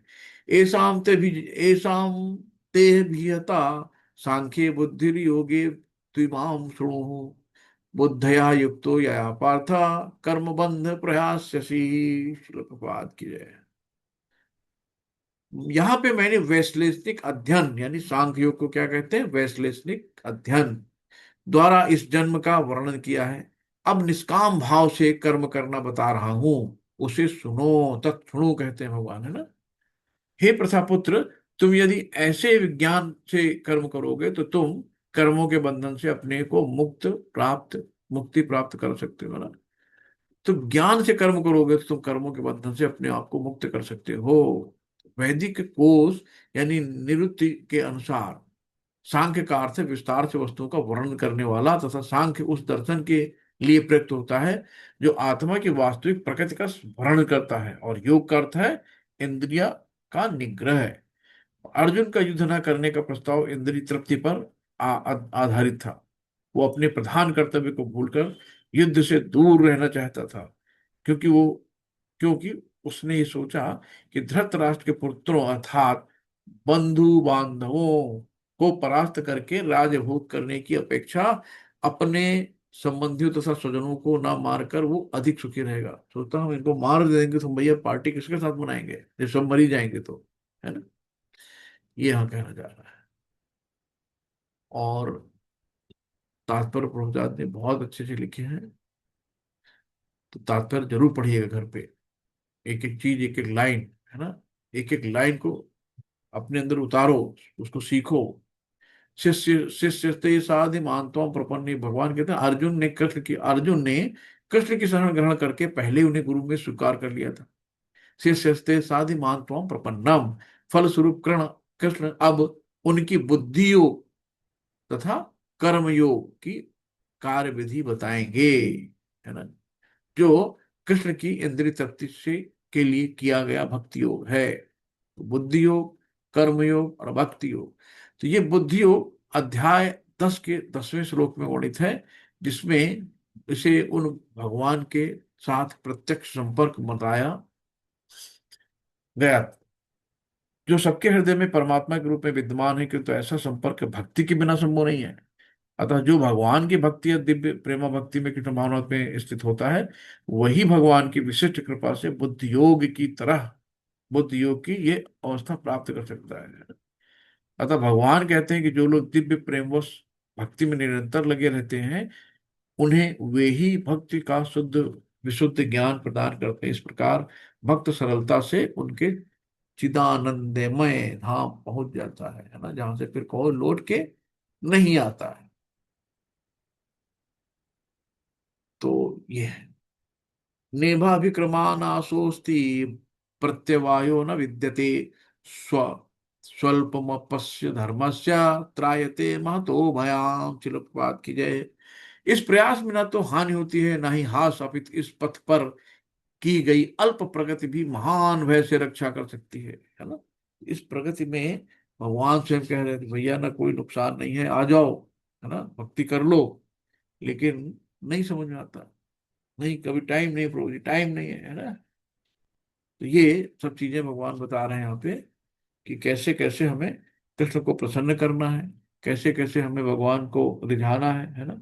हनुमान जी ने भगवान की सेवा के लिए क्या किया था, अपने आप को लगाया था। क्या किया था, अपनी जो सबसे पूरी पूंछ है उसमें आग जब लगा दी, तो उन्होंने गुस्सा नहीं किया, उसको भी भगवान की सेवा में लगाया, पूरी लंका ही जला दी कि लो बेटा, तुम्हारी आग, तुम्हारा तेल, तुम्हारी हवा, तुम्हारे सब तेल कपड़े बांधने वाले, है ना। कितने बढ़िया मैनेजमेंट गुरु थे हनुमान जी, कि सब कुछ अपनी जेब से कुछ भी उन्होंने खर्चा नहीं किया। उन्हीं का देश, उन्हीं का तेल, उन्हीं के कपड़े, उन्हीं के लोग, है ना, सब कुछ करके और उन्हीं के देश को खाक कर दिया। तो ये भगवान की बुद्धि है ना। तो इस प्रयास में ना तो हानि होती है ना हास होता, अपितु इस पथ पर की गई अल्प प्रकृति भी महान क्षय से रक्षा करती है। भगवान जहाँ पे राखे कृष्ण को तो मारे को, और मारे कृष्ण तो राखे को, है ना। तो जिसने कृष्ण की कृपा प्राप्त कर ली उसको कोई डर नहीं रहता। और जो डरता है इसका मतलब भगवत भागवत भक्त नहीं है। यदि कोई अपना धर्म छोड़कर कृष्ण भावनात में काम करता है और फिर काम पूरा न होने के बजाय कारण नीचे गिर जाता है, तो इसमें उसको क्या हानि है। और यदि कोई अपने भौतिक कार्यों को पूरा करता है तो उससे उसको क्या लाभ होगा। अथवा जैसा कि ईसाई कहते हैं कि यदि कोई अपनी शाश्वत आत्मा को खोकर संपूर्ण जगत को पाले तो मनुष्य के इससे क्या लाभ होगा, है ना। तो ये सारी चीजें हैं। हर जगह हमें व्यवसाय नहीं करना है, हर जगह हमें सौदेबाजी नहीं करना है। भगवान, हम बेटा मेरा पास हो जाए तो 1.25 किलो लड्डू चढ़ाऊंगा, हलवा पूड़ी बंटवाऊंगा, है ना। तो व्यापार नहीं करना है भगवान से। तो ये है, तो यदि कोई अपना धर्म छोड़कर कृष्ण भावनामृत में काम करता है और फिर काम पूरा ना होने के कारण नीचे गिर जाता है, तो इसमें उसको क्या हानि। और यदि कोई अपने भौतिक कार्यों को पूरा करता है और इससे उसको क्या लाभ होगा। अथवा जैसे कि ईसाई कहते हैं कि यदि कोई अपनी शाश्वत आत्मा को खोकर संपूर्ण जगत को पाले तो मनुष्य का इससे क्या लाभ होगा, है ना। ये सारी चीजें बहुत अच्छे से एक्सप्लेन करी है। भौतिक कार्य था उसके फल शरीर के साथ ही समाप्त हो जाते हैं। कृष्ण कृष्ण भावना में किया गया कार्य मनुष्य को इस शरीर के विनष्ट होने पर भी पुनः कृष्ण भावनामृत तक ले जाता है। कम से कम इतना तो निश्चित है कि अगले जन्म में उसे सुसंकृत ब्राह्मण परिवार में या धनी मानी कुल में मनुष्य का शरीर प्राप्त हो सकेगा। देखा, भगवान ने यहां बता दिया कि अगला जन्म पुनर्जन्म होगा, और पुनर्जन्म में फिर से मनुष्य का जन्म आप प्राप्त कर सकते हो, लेकिन उसकी प्रक्रिया है ना? क्या है? अनन्य भाव से भक्ति करो, अनन्य भक्ति करके भगवान के यहाँ पहुंच जाओ। तो ये कह रहे हैं कि कुल में मनुष्य का शरीर प्राप्त होगा, जिससे उसे भविष्य में ऊपर उठने का अवसर प्राप्त होगा। कृष्ण भावनामृत में संपन्न कार्य का यही अनुपम गुण है ना, इसी को कहते हैं। व्यवसात्मिका बुद्धि रेके कुरुनंदन बहुसांख्या हन्यतांश बुद्धयो अविवस्याम। शिल प्रभात की जय। जो लोग इस मार्ग पर चलते हैं वे प्रयोजन में दृढ़ रहते हैं, और उनका लक्ष्य भी एक होता है। हे कुरुनंदन, जो दृढ़ प्रतिज्ञ नहीं है उनकी बुद्धि अनेक शाखाओं में विभक्त है ना? तो ये चीजें कि जब हम एकाग्र होएंगे नहीं, हमको कहाँ जाना है कहाँ नहीं आना, सब हैबिट माइंड में चल रहा है। जब बाहर घर से निकलेंगे सोचेंगे कहाँ जाना है, ऐसे नहीं करना है। चौराहे पे प्लानिंग नहीं करनी है। तो जो इस मार्ग पर, यानी इस मार्ग कौन सा है? भक्ति का मार्ग। वे प्रयोजन मतलब गोल है ना, कि हमें करना क्या है, और उनका लक्ष्य भी एक होता है ना? तो ये है कि भक्ति के मार्ग में जो चलते हैं सबका लक्ष्य एक होता है। क्या होता है? कृष्ण को प्रसन्न करना, है ना, कृष्ण को रिझाना। तो ये है। तो हे कुरुनंदन, जो दृढ़ प्रतिज्ञ नहीं है उनकी बुद्धि अनेक शाखाओं में विभक्त रहती है ना? तो ये है कि हम लोग यहाँ पे हैं, जितना भी समेट सकते समेट लें। अभी डीजल पेट्रोल शॉर्टेज हो रही, लोग पीपा भर भर के ले जा रहे हैं, भर भर के। अरे कोई 10 दिन चलाएगा, कोई महीने भर चलाएगा, लेकिन एक दिन खत्म तो होना है ना। तो मन का संतोष है। ये है। यहीं से भक्ति की शुरुआत होती है। तो भक्ति योग में मनुष्य की बुद्धि एकाग्रचित हो जाती है। श्रद्धा शब्दे विश्वास कहे सुदृढ़ निश्चय कृष्ण भक्ति कैल्ये सर्व कर्म कुरतु हृतः। तो चैतन्य चरितमृत में लिया गया है कि श्रद्धा का अर्थ है किसी अलौकिक वस्तु में अटूट विश्वास, है ना? तो जब हमारा अटूट विश्वास होगा किसी चीज में, तो हम उसको श्रद्धा कहेंगे। वहां पे है। ठीक है, उसके पीछे ही है। तो कौन सी लाइन थी यार? हम्म। तो यहाँ पे क्या कहा गया है कि पूर्व में किए गए शुभ अशुभ कर्मों के फल ही उसे सकाम कर्मों में लगाते हैं। जब कोई कृष्ण भावनामृत संकल्प संलग्न हो तो उसे अपने कार्यों के शुभ फल के लिए प्रयत्नशील नहीं रहना चाहिए। जब कोई कृष्ण भावनामृत में लीन होता है तो उसे सारे कार्य आध्यात्मिक धरातल पर होते हैं, है ना? भगवान को सेंटर में रखें, क्योंकि उनमें अच्छे तथा बुरे द्वैत नहीं रह जाता कि अच्छा है ये बुरा है। द्वैत मतलब सुख दुख, सर्दी गर्मी।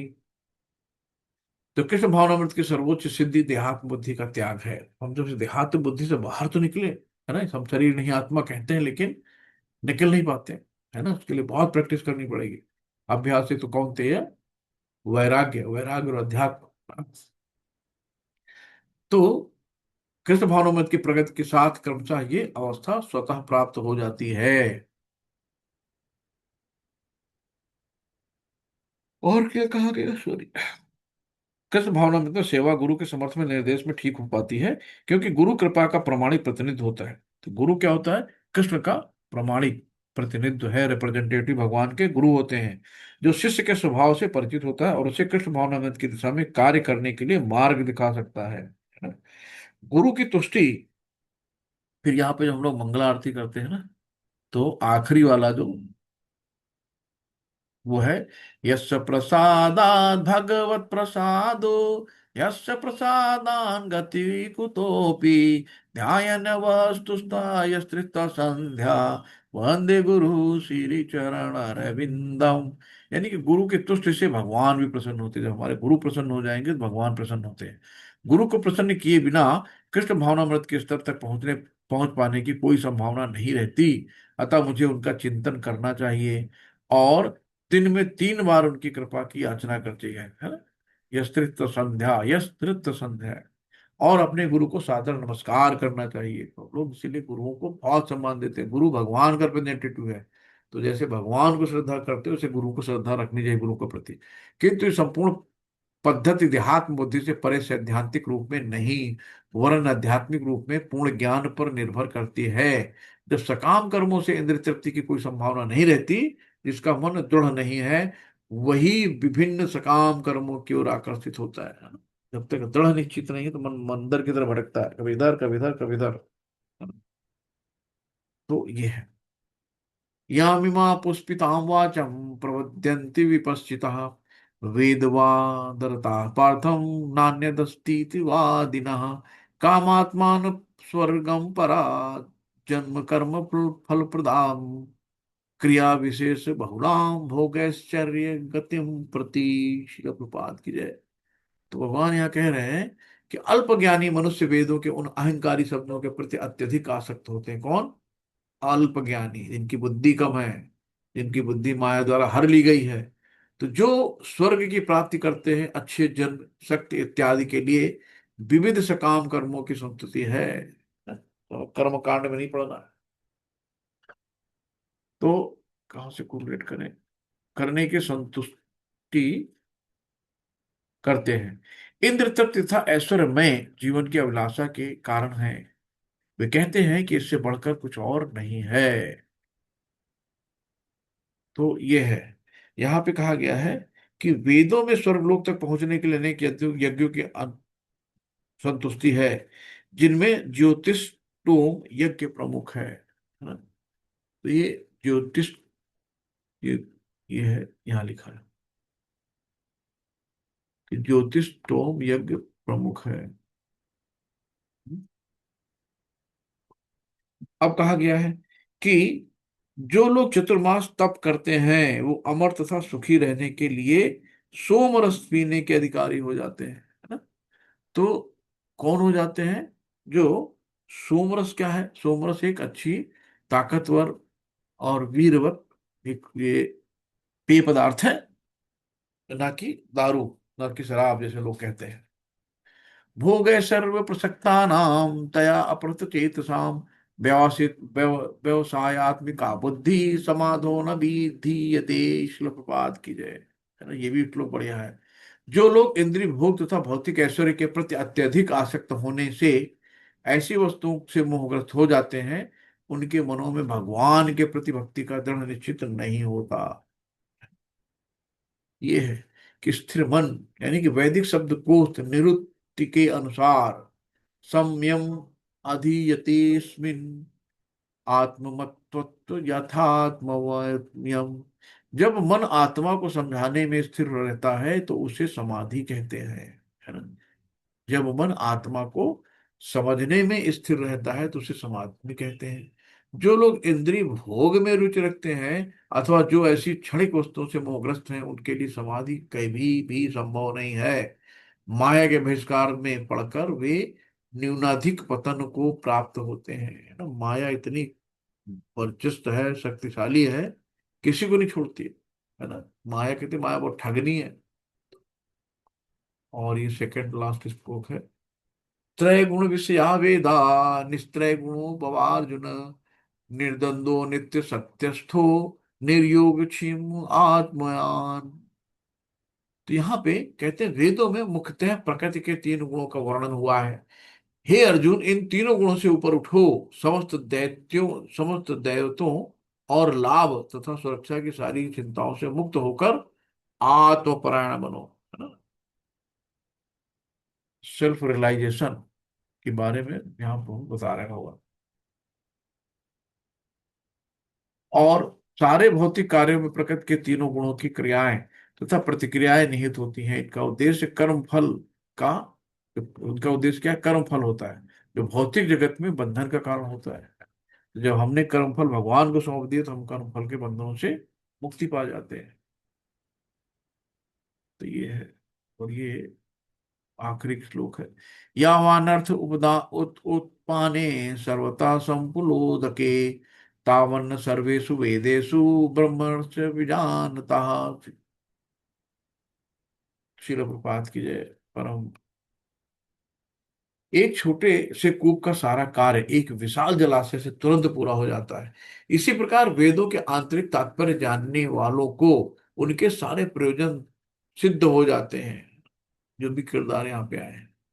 तो शील प्रपाद की जय, गुरु महाराज जी की जय, अपने अपने गुरुओं की जय, सभी भक्तों की जय जयकार हो। तो इस तरीके से अभी और है श्लोक क्या है आखिरी। अहो बत, अब यहाँ पे, हे प्रभु, आपके पवित्र नाम का जाप करने वाला भले ही चांडाल जैसे निम्न परिवार में क्यों न पैदा हुआ हो, किंतु आत्म साक्षात्कार के लिए सर्वोच्च पद पर स्थित होता है। ऐसा व्यक्ति अवश्य ही वैदिक अनुष्ठानों के अनुसार सारी तपस्या संपन्न किए होता है और अनेक अनेक बार तीर्थ यात्राओं में स्नान करके वेदों का अध्ययन किए होता है।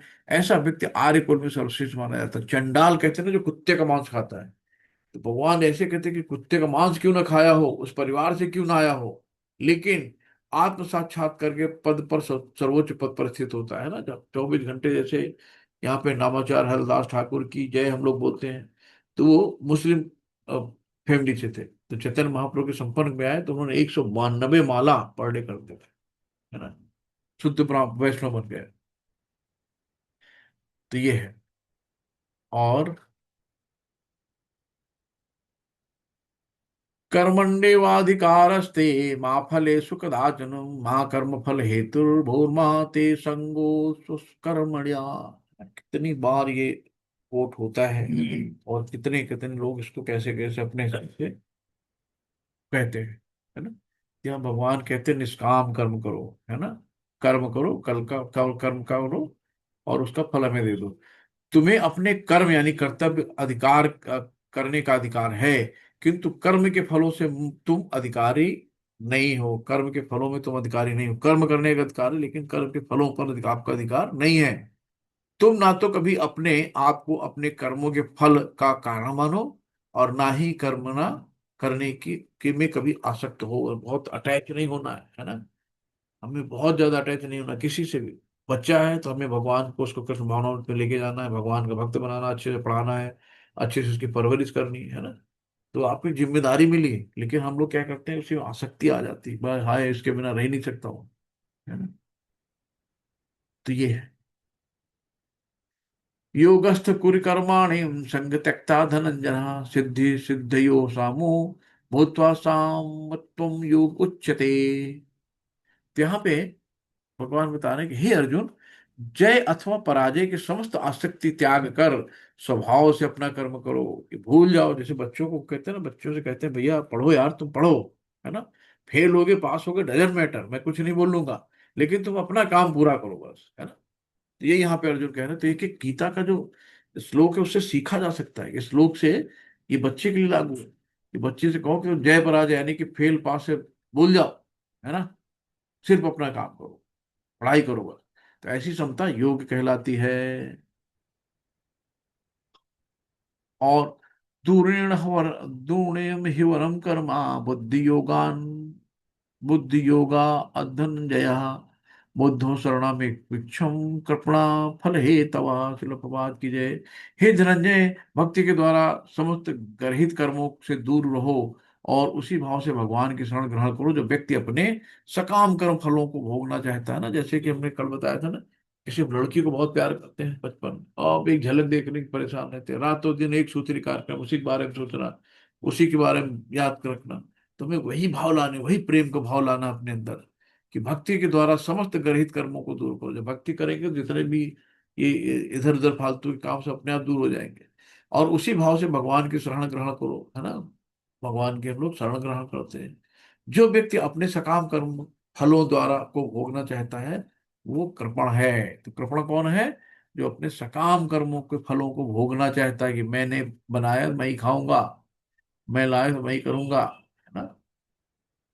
तो ये है, इनको भगवान ने अल्पज्ञ कहा है। बुद्धि युक्तो जताहिति है उभे सुकृत दुष्कृते तस्माद् योगाय युज्यस्व योग कर्मोस्य कौशलम। शिल प्रपात की जय। भक्ति में संलग्न मनुष्य इस जीवन में ही अच्छे तथा बुरे कार्यों से अपने को मुक्त कर सकता है। अतः योग के लिए प्रयत्न करो, क्योंकि सारा कार्यशैली क्योंकि सारा कार्य कौशल यही है ना। तो जीवात्मा अनादिकाल से अपने अच्छे तथा बुरे कर्म के फलों को संचित करता है, फलतः वो निरंतर अपने स्वरूप से अनभिज्ञ बना रहता है। इस अज्ञान को भगवत गीता के उपदेश से दूर किया जा सकता है ना, कि हम पिछले जन्म में क्या थे, हम अगले जन्म में क्या बनेंगे।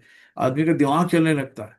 ये हमें पूर्ण रूप में भगवान श्री कृष्ण की शरण में जाने तथा जन्म जन्मांतर कर्म फल की श्रृंखला का शिकार बनने से मुक्त होने का उपदेश देती है। अतः अर्जुन को कृष्ण भावनामृत में कार्य करने के लिए कहा गया, क्योंकि कर्म फल के शुद्ध होने की यही प्रक्रिया है। कर्मजः बुद्धि युक्ता है, फलम त्यक्त्या मनीषिणः जन्म बंध विनिर्मुक्ता पदम पद्मं गच्छन्त्यनामयम्। श्लोक बात की जाए, इस तरह भक्ति में लगे रहकर बड़े बड़े ऋषि मुनि अथवा भक्तगण अपने आप को इस भौतिक संसार में कर्म के फलों से मुक्त कर लेते हैं। इस प्रकार वे जन्म मृत्यु के चक्कर से छूट जाते हैं और भगवान के पास जाकर उस अवस्था को प्राप्त करते हैं जो समस्त दुखों से परे है। तो भगवान के यहाँ कोई दुख नहीं है ना, सब सुखी सुख है, आध्यात्मिक जगत है। तो ये यहाँ पे भगवान कह रहे हैं। कौन से श्लोक है? 52। यदा ते मोह कलिनं बुद्धिवर्तित्यरिष्यति तदा गन्तासि निर्वेदं श्रोत्रवस्य श्रुतस्य च। तो यहाँ पे भगवान यही बता रहे हैं कि जो, यानी कि जब तुम्हारी बुद्धि मोह रूपी सघन वन को पार कर लेगी ना, मोह रूपी सघन वन, तो तुम मेरे सुने हुए तुम सुने हुए तथा सुनने योग्य सबके प्रति अनमनस्क हो जाओगे, है ना। तो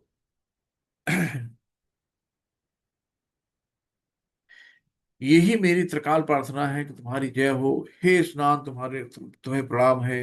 हे पितृ देव पितृगण, मैं आप लोगों के लिए तर्पण करने में समर्थ हूँ। अब मैं जहां भी बैठता हूँ यादव कुलवंशी कंस हंता श्री कृष्ण का ही स्मरण करता हूँ ना, सबसे माफी मांग ली भैया, कृष्ण के अलावा मैं कुछ नहीं कर पाऊंगा। और इस तरह मैं अपने पापमय बंधन से मुक्त हो सकता हूँ। मैं सोचता हूँ कि यही मेरे लिए पर्याप्त है। हरि बोल। श्रुति श्रुति विप्रतिपन्ना ते तथा ते यथा स्यायस्ति निश्चला साधमा वचला बुद्धि तथा योगम वाप्स्यसि। श्लोक प्रभात की जय। जब तुम्हारा मन वेदों के अलंकारी भाषा से विचलित ना होकर वो आत्म साक्षात्कार के समाध में स्थिर हो जाए तो तुम्हें दिव्य चेतना प्राप्त होगी। वैसे दिव्य चेतना इतनी आसानी से नहीं मिलती है ना। स्थित प्रज्ञस्य का भाषा समाधिश्यत केव सवः स्थित स्थित धीम किम प्राभेशम किम शीत प्रजे किम सी किमासीत प्रजेत किम। चिल प्रपात की जाए। अर्जुन ने कहा, हे कृष्ण, अध्यात्म चित्त चेतना वाले व्यक्ति यानी स्थित प्रद के क्या लक्षण होते हैं और वह कैसे बोलता है तथा उनकी भाषा क्या है, वो किस तरह चलता है। तो अध्यात्म में लीन चेतना वाले व्यक्ति यानी कि स्थित प्रद, ठीक है, ये है। प्रजहाति यदा कामान्य सर्वान् पार्थ मनोगतान् आत्मन्येव आत्मना तुष्टः स्थित प्रज्ञस्ततोच्यते। श्री भगवान ने कहा, हे पार्थ यानी हे अर्जुन, जब कोई मनुष्य मनोधर्म से उत्पन्न होने वाली इंद्र तृप्ति की समस्त कामनाओं का परित्याग कर देता है और जब वो इस तरह से विशुद्ध हुआ, उसका मन आत्मा में संतोष प्राप्त करता है, वो विशुद्ध दिव्य चेतना को प्राप्त यानी स्थित प्रद कहलाता है। तो एक एक चीज को भगवान ने कितनी कितनी बार और कैसे कैसे समझाया है। 72 श्लोक।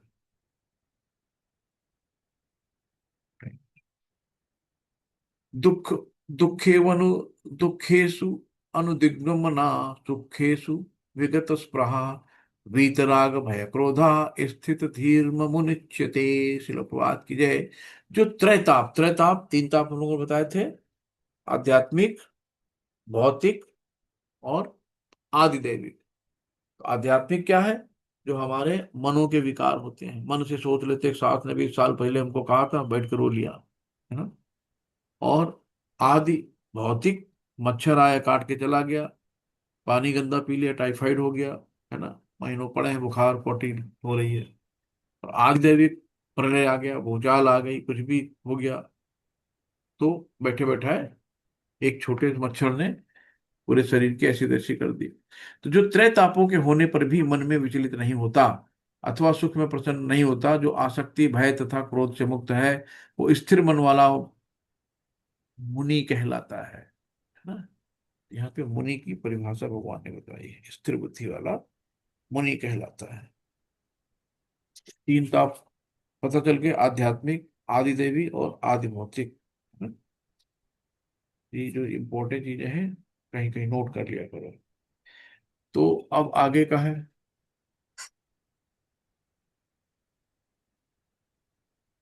यह सर्वत्राण, यह सर्व यह सर्वत्र अनिभिष्येने है, तत् तत् प्राप्त शुभ अशुभय न अभिदंती। अलग अलग, यह सर्वत्रानभिस्नेह तत् प्राप्त शुभाशुभम नाभिनंदन्ति ना द्वेष्टि तस्य प्रज्ञा प्रतिष्ठिता। शिल प्रभात की जय। इस भौतिक जगत में जो व्यक्ति ना तो शुभ की प्राप्ति से हर्षित होता है और ना अशुभ के फल प्राप्त होने पर उससे घृणा करता है, वो पूर्ण ज्ञान में स्थित होता है। यदा संहृते चायं अग्निव सर्वसः इंद्राणि इंद्रियार्थेभ्यम मस्तस्य प्रज्ञा प्रतिष्ठिता। जिस प्रकार कछुआ अपने अंगों को संकुचित करके खोल के भीतर कर लेता है, उसी तरह जो मनुष्य अपनी इंद्रियों को इंद्रिय विषयों से खींच लेता है, पूर्ण चेतना में दृढ़ता पूर्वक निश्चल होता है। जैसे कछुए ना तुरंत अपनी चीजों को अंदर कर लेते हैं, वैसे हमने अपनी इंद्रियों को अपने वश में हाँ, कर। इंद्रियां बहुत आने चंचल। दो। जब अम्मा के पास बैठ जाओ उनका टीवी खोल के।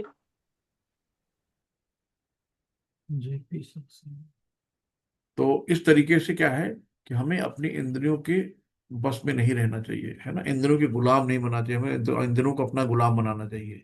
तो कैसे करेंगे? इनको सबको भगवान की सेवा में लगा देंगे, तभी पूर्ण चेतना में दृढ़ता पूर्वक स्थिर हो पाएगा, है ना? तो ये है, विषया विनिर्वर्तन्ते निराहारस्य देहिनः रज वर्ज रसोप्यहम परम दृष्टा निवर्तते। श्लोक प्रपाद की जय। देहधारी जीव इंद्रिय भोग से भले ही निवृत्त हो जाएं, पर उनमें से इंद्र भोगों की इच्छा बनी रहती है ना। लेकिन उत्तम रस के अनुभव होने से ऐसे कार्यों को बंद करने पर भक्ति में स्थिर हो जाता है ना।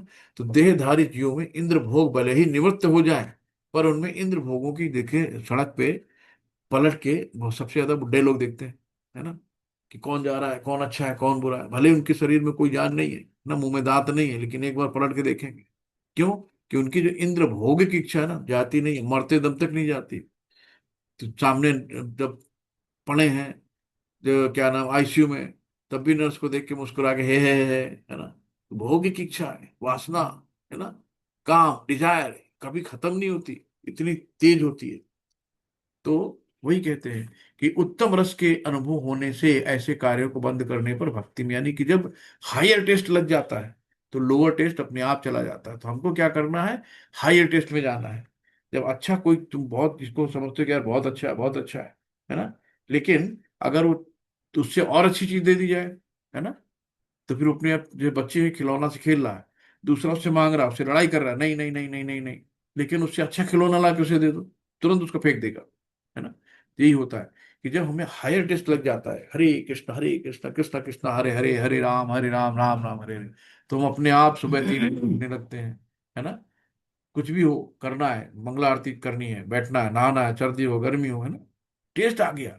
और लोगों को क्या लगता है, अरे क्या यार बेवकूफ, दिन भर हरे कृष्ण करते रहते, कोई काम धाम है नहीं इनके पास, है ना। उनको ये नहीं पता कि टेस्ट क्या है, ये है।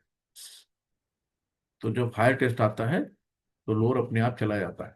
ये तो हपि कौन्तेय पुरस्य विपश्चितः इंद्राणी प्रमाथी न हरन्ति प्रसभम मनो। तो हे अर्जुन, इंद्रियां इतनी प्रबल तथा वेगवान हैं कि वे उस विवेकी पुरुष के मन को भी बलपूर्वक हर लेती हैं जो उन्हें वश में करने का प्रयत्न करता है। तो हमें इंद्रियों को वश में नहीं करना है कि हम नहीं अब एकदम ब्रह्मचारी बन जाएंगे, कुछ नहीं करेंगे, अब हम ये नहीं करेंगे। जितना आप किसी को दबाओगे उतना और बाहर आएगी ना। जानवर को बांध दो तो और भड़क के बाहर आता है। तो हमें क्या करना है ना, इन सबको भगवान की सेवा में लगाना है। तो धीरे अपने आप अपने वश में आ जाएंगे। अगर हम जबरदस्ती इनको वश में करने का प्रयत्न करेंगे तो ये कभी वश में नहीं आएंगे, है ना। तानि सर्वाणि संयम्य युक्त आसीत मत्परः वशे ही यस्येन्द्रियाणि तस्य प्रज्ञा प्रतिष्ठिता। शिल प्रपात की जय। यहाँ पे जो इंद्रियों को पूर्णतः वश में रखते हुए इंद्रिय संयम करता है और अपनी चेतना को उनमें स्थिर कर देता है, वो मनुष्य स्थिर बुद्धि कहलाता है ना। तो स्थिर बुद्धि की परिभाषा दी है। स्थिर बुद्धि कौन है? तो अपनी इंद्रियों को संयमित करना है ना, ये है। जैसे तुलसीदास है ना, बिल्वा मंगल, इनको भगवान सुने, तुलसीदास चंदन घिसे तिलक दे तरंग पीर। तुलसीदास को पता भी नहीं चला भगवान आए और तिलक दे के चले गए, है ना। बिल्वा मंगल जब गीत गाते थे तो भगवान सामने बैठ के से चुपचाप भगवान उनके गीत सुनते थे। तो जो इंद्रियों को पूर्णतः बस में रखते हुए इंद्रिय संयम करता है, वो अपनी चेतना को मुझ में स्थिर कर देता है, वो मनुष्य स्थिर बुद्धि कहलाता है। ऐसे लोगों को स्थिर बुद्धि कहते हैं, है ना। तो राजा अमरीश ने क्या किया था? नवधा भक्ति करी थी, है ना। अपना मन भगवान कृष्ण के चरणारविंद में स्थिर कर दिया, मन को। जो चंचल मन है भगवान के चरणों में लगा दिया। अपनी वाणी भगवान के धाम की चर्चा करने में लगा दी। अपने कानों को भगवान की लीलाओं को सुनने में लगा दिया। अपने हाथों को भगवान का मंदिर साफ करने में लगा दिया। अपनी आंखों को भगवान का स्वरूप देखने में। अपने शरीर को भक्त के शरीर का स्पर्श करने में। और अपनी नाक को भगवान के चरणारविंदों में भेंट किए गए फूलों की गंध सूंघने में। और अपनी जीभ को उनसे अर्पित तुलसी तलों का आस्वादन करने में। और अपने पाँवों को जहां जहां भगवान के मंदिर हैं उन स्थानों की यात्रा करने में। अपने सिर को भगवान को नमस्कार करने में, तथा अपनी इच्छाओं को भगवान की इच्छाओं को पूरा करने में लगा दिया। और इन गुणों के कारण वे भगवान के मत पर भक्त बन गए, है ना। तो मत पर हो गए, योग्य हो गए, ये है मत भक्ति प्रभावेन। इस तरीके से इंद्रियों को केवल कृष्ण की भक्ति के बल से वश में किया जा सकता है ना। साफ साफ लिखा है, इंद्रियों को केवल कृष्ण की भक्ति के बल से ही वश में किया जा सकता है। और नहीं, कभी कभी अग्नि का भी उदाहरण दिया जाता है। जिस तरह जलती हुई अग्नि कमरे के भीतर की सारी वस्तुओं जला देती है, उसी प्रकार योगी की हृदय में स्थित भगवान विष्णु के सारे मलों को जला देती है ना। जब विष्णु की अग्नि जलेगी, सब को जला के खाक कर देगी। ध्यायतो विषया पुंसः संगस्तु सुजायते, संगात् सत्काम जायते, काम काम तु क्रोध जायते। ध्यायतः विषयान् पुंसः संगतेषु उपजायते, संगात् संगत्ते त्याजा, काम कामात् क्रोध अभिजायते। ये दो श्लोक पूरी गीता में साइकोलॉजी है ना। इंद्रिय विषयों का चिंतन करते हुए मनुष्य की उसमें आसक्ति उत्पन्न हो जाती है। और ऐसी आसक्ति से कान उत्पन्न होता है, और फिर काम से क्रोध प्रकट होता है। तो कोई भी चीज हम देखते हैं, हमारी उससे आसक्ति आती है। आसक्ति आने पे क्या होता है? हमारे उससे लगाव होता है। अगर वो हमें नहीं मिलती तो हमें गुस्सा आने लगता है, क्रोध आता है। और क्रोध क्या करता है? बुद्धि का नाश कर देती है। और जब बुद्धि भ्रष्ट हो जाती है ना, तो हम अपनों को गाली देने लगते हैं, मर जाए, ये हो जाए, है कितना भी सगा हो, तो कितना गंदा बोलने लगते हैं क्रोध में। तो फिर इसी की आगे का श्लोक है, क्रोधाभिवति सम्मोहा सम्मोहात स्मृति विभ्रह। तो क्रोध क्या करता है ना, स्मृति बुद्धि भ्रष्ट कर देता है। स्मृति भ्रंद्र स्मृति भ्रंत्रादु दिग्नाशो बुद्धि नाशात प्रणश्यति। तो क्रोध से पूर्ण मोह उत्पन्न होता है, और मोह से स्मरण शक्ति का विभ्रम हो जाता है। और जब स्मरण शक्ति भ्रमित हो जाती है तो बुद्धि नष्ट हो जाती है, और बुद्धि नष्ट होने पर मनुष्य भावकूप में पुनः गिर जाता है। तो ये दो श्लोक इतने इंपॉर्टेंट है ना, कि जैसे किसी को देखा, आसक्ति आई, आसक्ति आने पर उसको पाने का लालसा हुई, पाया नहीं, फिर क्या हुआ? क्रोध आया। क्रोध से क्या होता है? तो बुद्धि का नाश हो गया। और बुद्धि का जब नाश होता है ना, फिर वो अपनों को अंडरस्टैंड बोलने लगते हैं, यानी भावकूप में गिर जाते हैं। इस तरीके से दो श्लोक बहुत इंपॉर्टेंट है। ये पूरी साइकोलॉजी है, सिगमंड फ्रॉइड ने साइकोलॉजी लिखी है, यही है। तो हम लोग यहीं पे 63 श्लोक तक विराम देते हैं, और 64 से हम लोग कल शुरू करेंगे, क्योंकि शायद 71 है, 72 श्लोक टाइम हो रहा है। तो फिर हम लोग ये दो श्लोक ले लेंगे, तो 61 से हम लोग फिर से शुरू करेंगे, तो फिर से और अच्छे से बोलेंगे। ये दो श्लोक बहुत अच्छे हैं, साइकोलॉजी इन्हीं पे है। हरे कृष्णा, सभी दंड प्रणाम। कोई त्रुटि हो उसके लिए क्षमा, और कोई सजेशन देना चाहते हो आप लोग करें, और किसी का कोई क्वेश्चन हो। हरे कृष्णा, सभी दंड प्रणाम। हरे कृष्णा प्रभु जी, बहुत बहुत धन्यवाद। हरे कृष्णा प्रभु जी। हरे कृष्णा, हरे कृष्णा। जी किसी का प्रभु जी। प्रश्न है क्या? कोई प्रश्न पूछना चाहता है? देखिए, प्रश्न आपके इसलिए नहीं हो रहे, मेरे ख्याल से आप भगवत गीता रीड नहीं कर रहे हैं। जैसे जैसे प्रभु जी पढ़ा रहे हैं, जैसे आज जो श्लोका प्रभु जी ने लिए हैं, या तो उनको पढ़िएगा घर पे, पहले से पढ़िएगा या बाद में पढ़िएगा। नेक्स्ट डे क्वेश्चंस ले सकते हैं हम। तो आप जब डिटेल में खुद पढ़ेंगे, भावार्थ पढ़ेंगे, प्रभुपाद जी का तात्पर्य पढ़ेंगे, उसमें जो नहीं समझ में आ रहा वो क्लास में पूछेंगे, तभी आपको कुछ आगे थर्ड लेवल में इजी रहेगा। प्रभु जी, माता की दंडवत प्रणाम। जी प्रभु जी, हरे तीन कृष्णा। ताप। जी माता हाँ जी जी, बोलिए। तीन ताप आपने बताए ना, वो एक बार फिर से बताएंगे? तीन ताप। एक होता है आध्यात्मिक, है ना। तो जी। आध्यात्मिक जो हमारे मन से हमारे ताप होते हैं। बहुत से लोग होते हैं ना कि बैठे बैठे, कि भले ही सास ने 20 साल पहले कोई बात कही हो, वो आज भी सोच सोच कर रो लेते हैं, है ना। हमारे मनों के विकार होते हैं, वो आध्यात्मिक होता ताप। दूसरा होता है आदि भौतिक, है ना। तो आदि भौतिक में क्या होता है, जैसे कि हम रास्ते चल रहे, किसी ने एक्सीडेंट कर दिया, हम तो जा रहे हैं चुपचाप, पीछे से गाड़ी ठोक दी, है ना, पैर टूट गया। या मच्छर आया, मच्छर ने काट दिया, मलेरिया हो गया, डेंगू हो गया, है ना। ये आदि भौतिक में आते हैं। और आदि दैविक होते हैं, जो दैवी आपदा आती है, भूकंप आ गया, है ना, कहीं बाढ़ आ गई, कोरोना आ गया, तो ये आदि दैविक में आते हैं। ठीक है माता जी, तीन तरह के ताप। प्रभु, और जो शंकराचार्य जी हैं, वो हाँ शिव जी के ही अवतार थे क्या? आदि शंकराचार्य जी। जी जी, वो भगवान के अवतार थे, लेकिन वो ये मायावाद में थे, है ना। तो मतलब वो विग्रह की पूजा नहीं करते थे। वो कहते थे कि ईश्वर जो है उसका कोई स्वरूप नहीं है। बाद में उन्होंने प्रभु, माना कि जी तो बज भज गोविंद मोहम्मति। पहले गोविंद को नहीं मानते थे, हाँ। पहले निराकार परम ब्रह्म की उपासना करते थे, है ना। कि बाद में आखिरी में उन्होंने इस चीज को एक्सेप्ट किया कि भज गोविंदन मोहम्मति। तो शंकराचार्य जी ने ही पूरे शास्त्रों का फिर से जिंदा किया। क्योंकि बुद्ध लोग, जब बुद्ध आए थे ना, तो उनका शास्त्रों को मत मानो। तो शास्त्रों को लोगों ने मानना छोड़ दिया था, भूल गए थे। ठीक है माता जी, हरे कृष्णा। और दो और कुछ? दो प्रश्न और हैं, हाँ क्षमा बताइए। करिए। हाँ। स्थित बताइए। प्रज्ञ स्थिति प्रज्ञ का परफेक्ट मतलब क्या है? सिर्फ इस अक्षर का स्थित अपनी प्रज्ञ। अपनी बुद्धि में एकदम स्थिर होना, है ना। एकाग्र होना। अपनी जैसे कि मन भटकता नहीं इधर उधर, मन नहीं भटकना, अपनी बुद्धि को श्री भगवान के, श्री कृष्ण के चरणों में लगाना। तो बुद्धि अपनी स्थिर बुद्धि होना स्थित प्रज्ञ कहलाता ठीक है प्रभु जी। और प्रभु है। जी, वो हरे। चार एक एक प्रश्न आपकी। क्या चार चीज? धर्म, ब्राह्मण, वैश्य, शूद्र, इनमें अंतर क्या है मतलब? बहुत बड़ा अंतर है भाई। जो ज्ञानी है, ब्राह्मण। जैसे हाँ, ब्राह्मण के 9 गुण आए। अभी हम लोग 18वें अध्याय में 42 श्लोक है कि ब्राह्मण के 9 गुण पाए जाते हैं, और क्षत्रिय के 7 गुण पाए जाते हैं, वैश्य के 3 गुण पाए जाते हैं, और शूद्र जो इन तीनों की सेवा करता है, 1 गुण होता है उसमें, है ना। तो ये चार धर्म और चार आश्रम, ब्रह्मचर्य और गृहस्थ, वानप्रस्थ और सन्यास, ये चार आश्रम है और चार धर्म है। ठीक है माता जी। ठीक है प्रभु जी, धन्यवाद प्रणाम।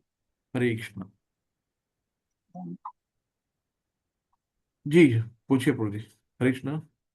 हरे कृष्ण माता जी। प्रभु जी, मैं कुछ पूछूं? सजेस्ट हाँ करूं कुछ हाँ, प्रभु जी? बिल्कुल बिल्कुल मा- बिल्कुल, बताइए। हाँ माता जी, अपना जो ये क्लास का टाइमिंग 6:30 बजे रहता है, तो बहुत सारे पार्टिसिपेंट्स तो 7 के बाद में ही ज्वाइन होते हैं, तो जो अपना आधा नहीं घंटा नहीं, ये स्टार्टिंग का क्लास रहता है। क्लास का 7 बजे का टाइम है, 7 से 8:30। 6:30 ओके पहले ओके। था, आधे तो घंटे रिसाइड चलती थी। माता जी, अभी आपका ना भक्ति विक्षा क्लास सैटरडे संडे को होगा, तो आप उसमें भी बुक रीडिंग, मतलब पूरे हफ्ते में जो आपने पढ़ा है वो आप डिस्कस कर सकते हैं आपस में।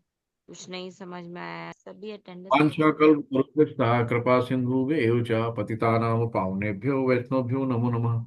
अनंत कोट वैष्णव बंद की जय, शिला प्रभुपाद की जय, गुरु महाराज जी की जय, उपस्थित सभी भक्त वृंद की जय हो। हरे कृष्णा कृष्ण कृष्णा कृष्णा कृष्णा हरे हरे, कृष्णा हरे हरे, हरे हरे राम राम राम राम राम हरे राम हरे। हरे हरे। हरे कृष्णा कृष्ण कृष्ण कृष्णा हरे हरे, कृष्णा हरे हरे, हरे राम राम राम राम राम हरे राम हरे। हरे।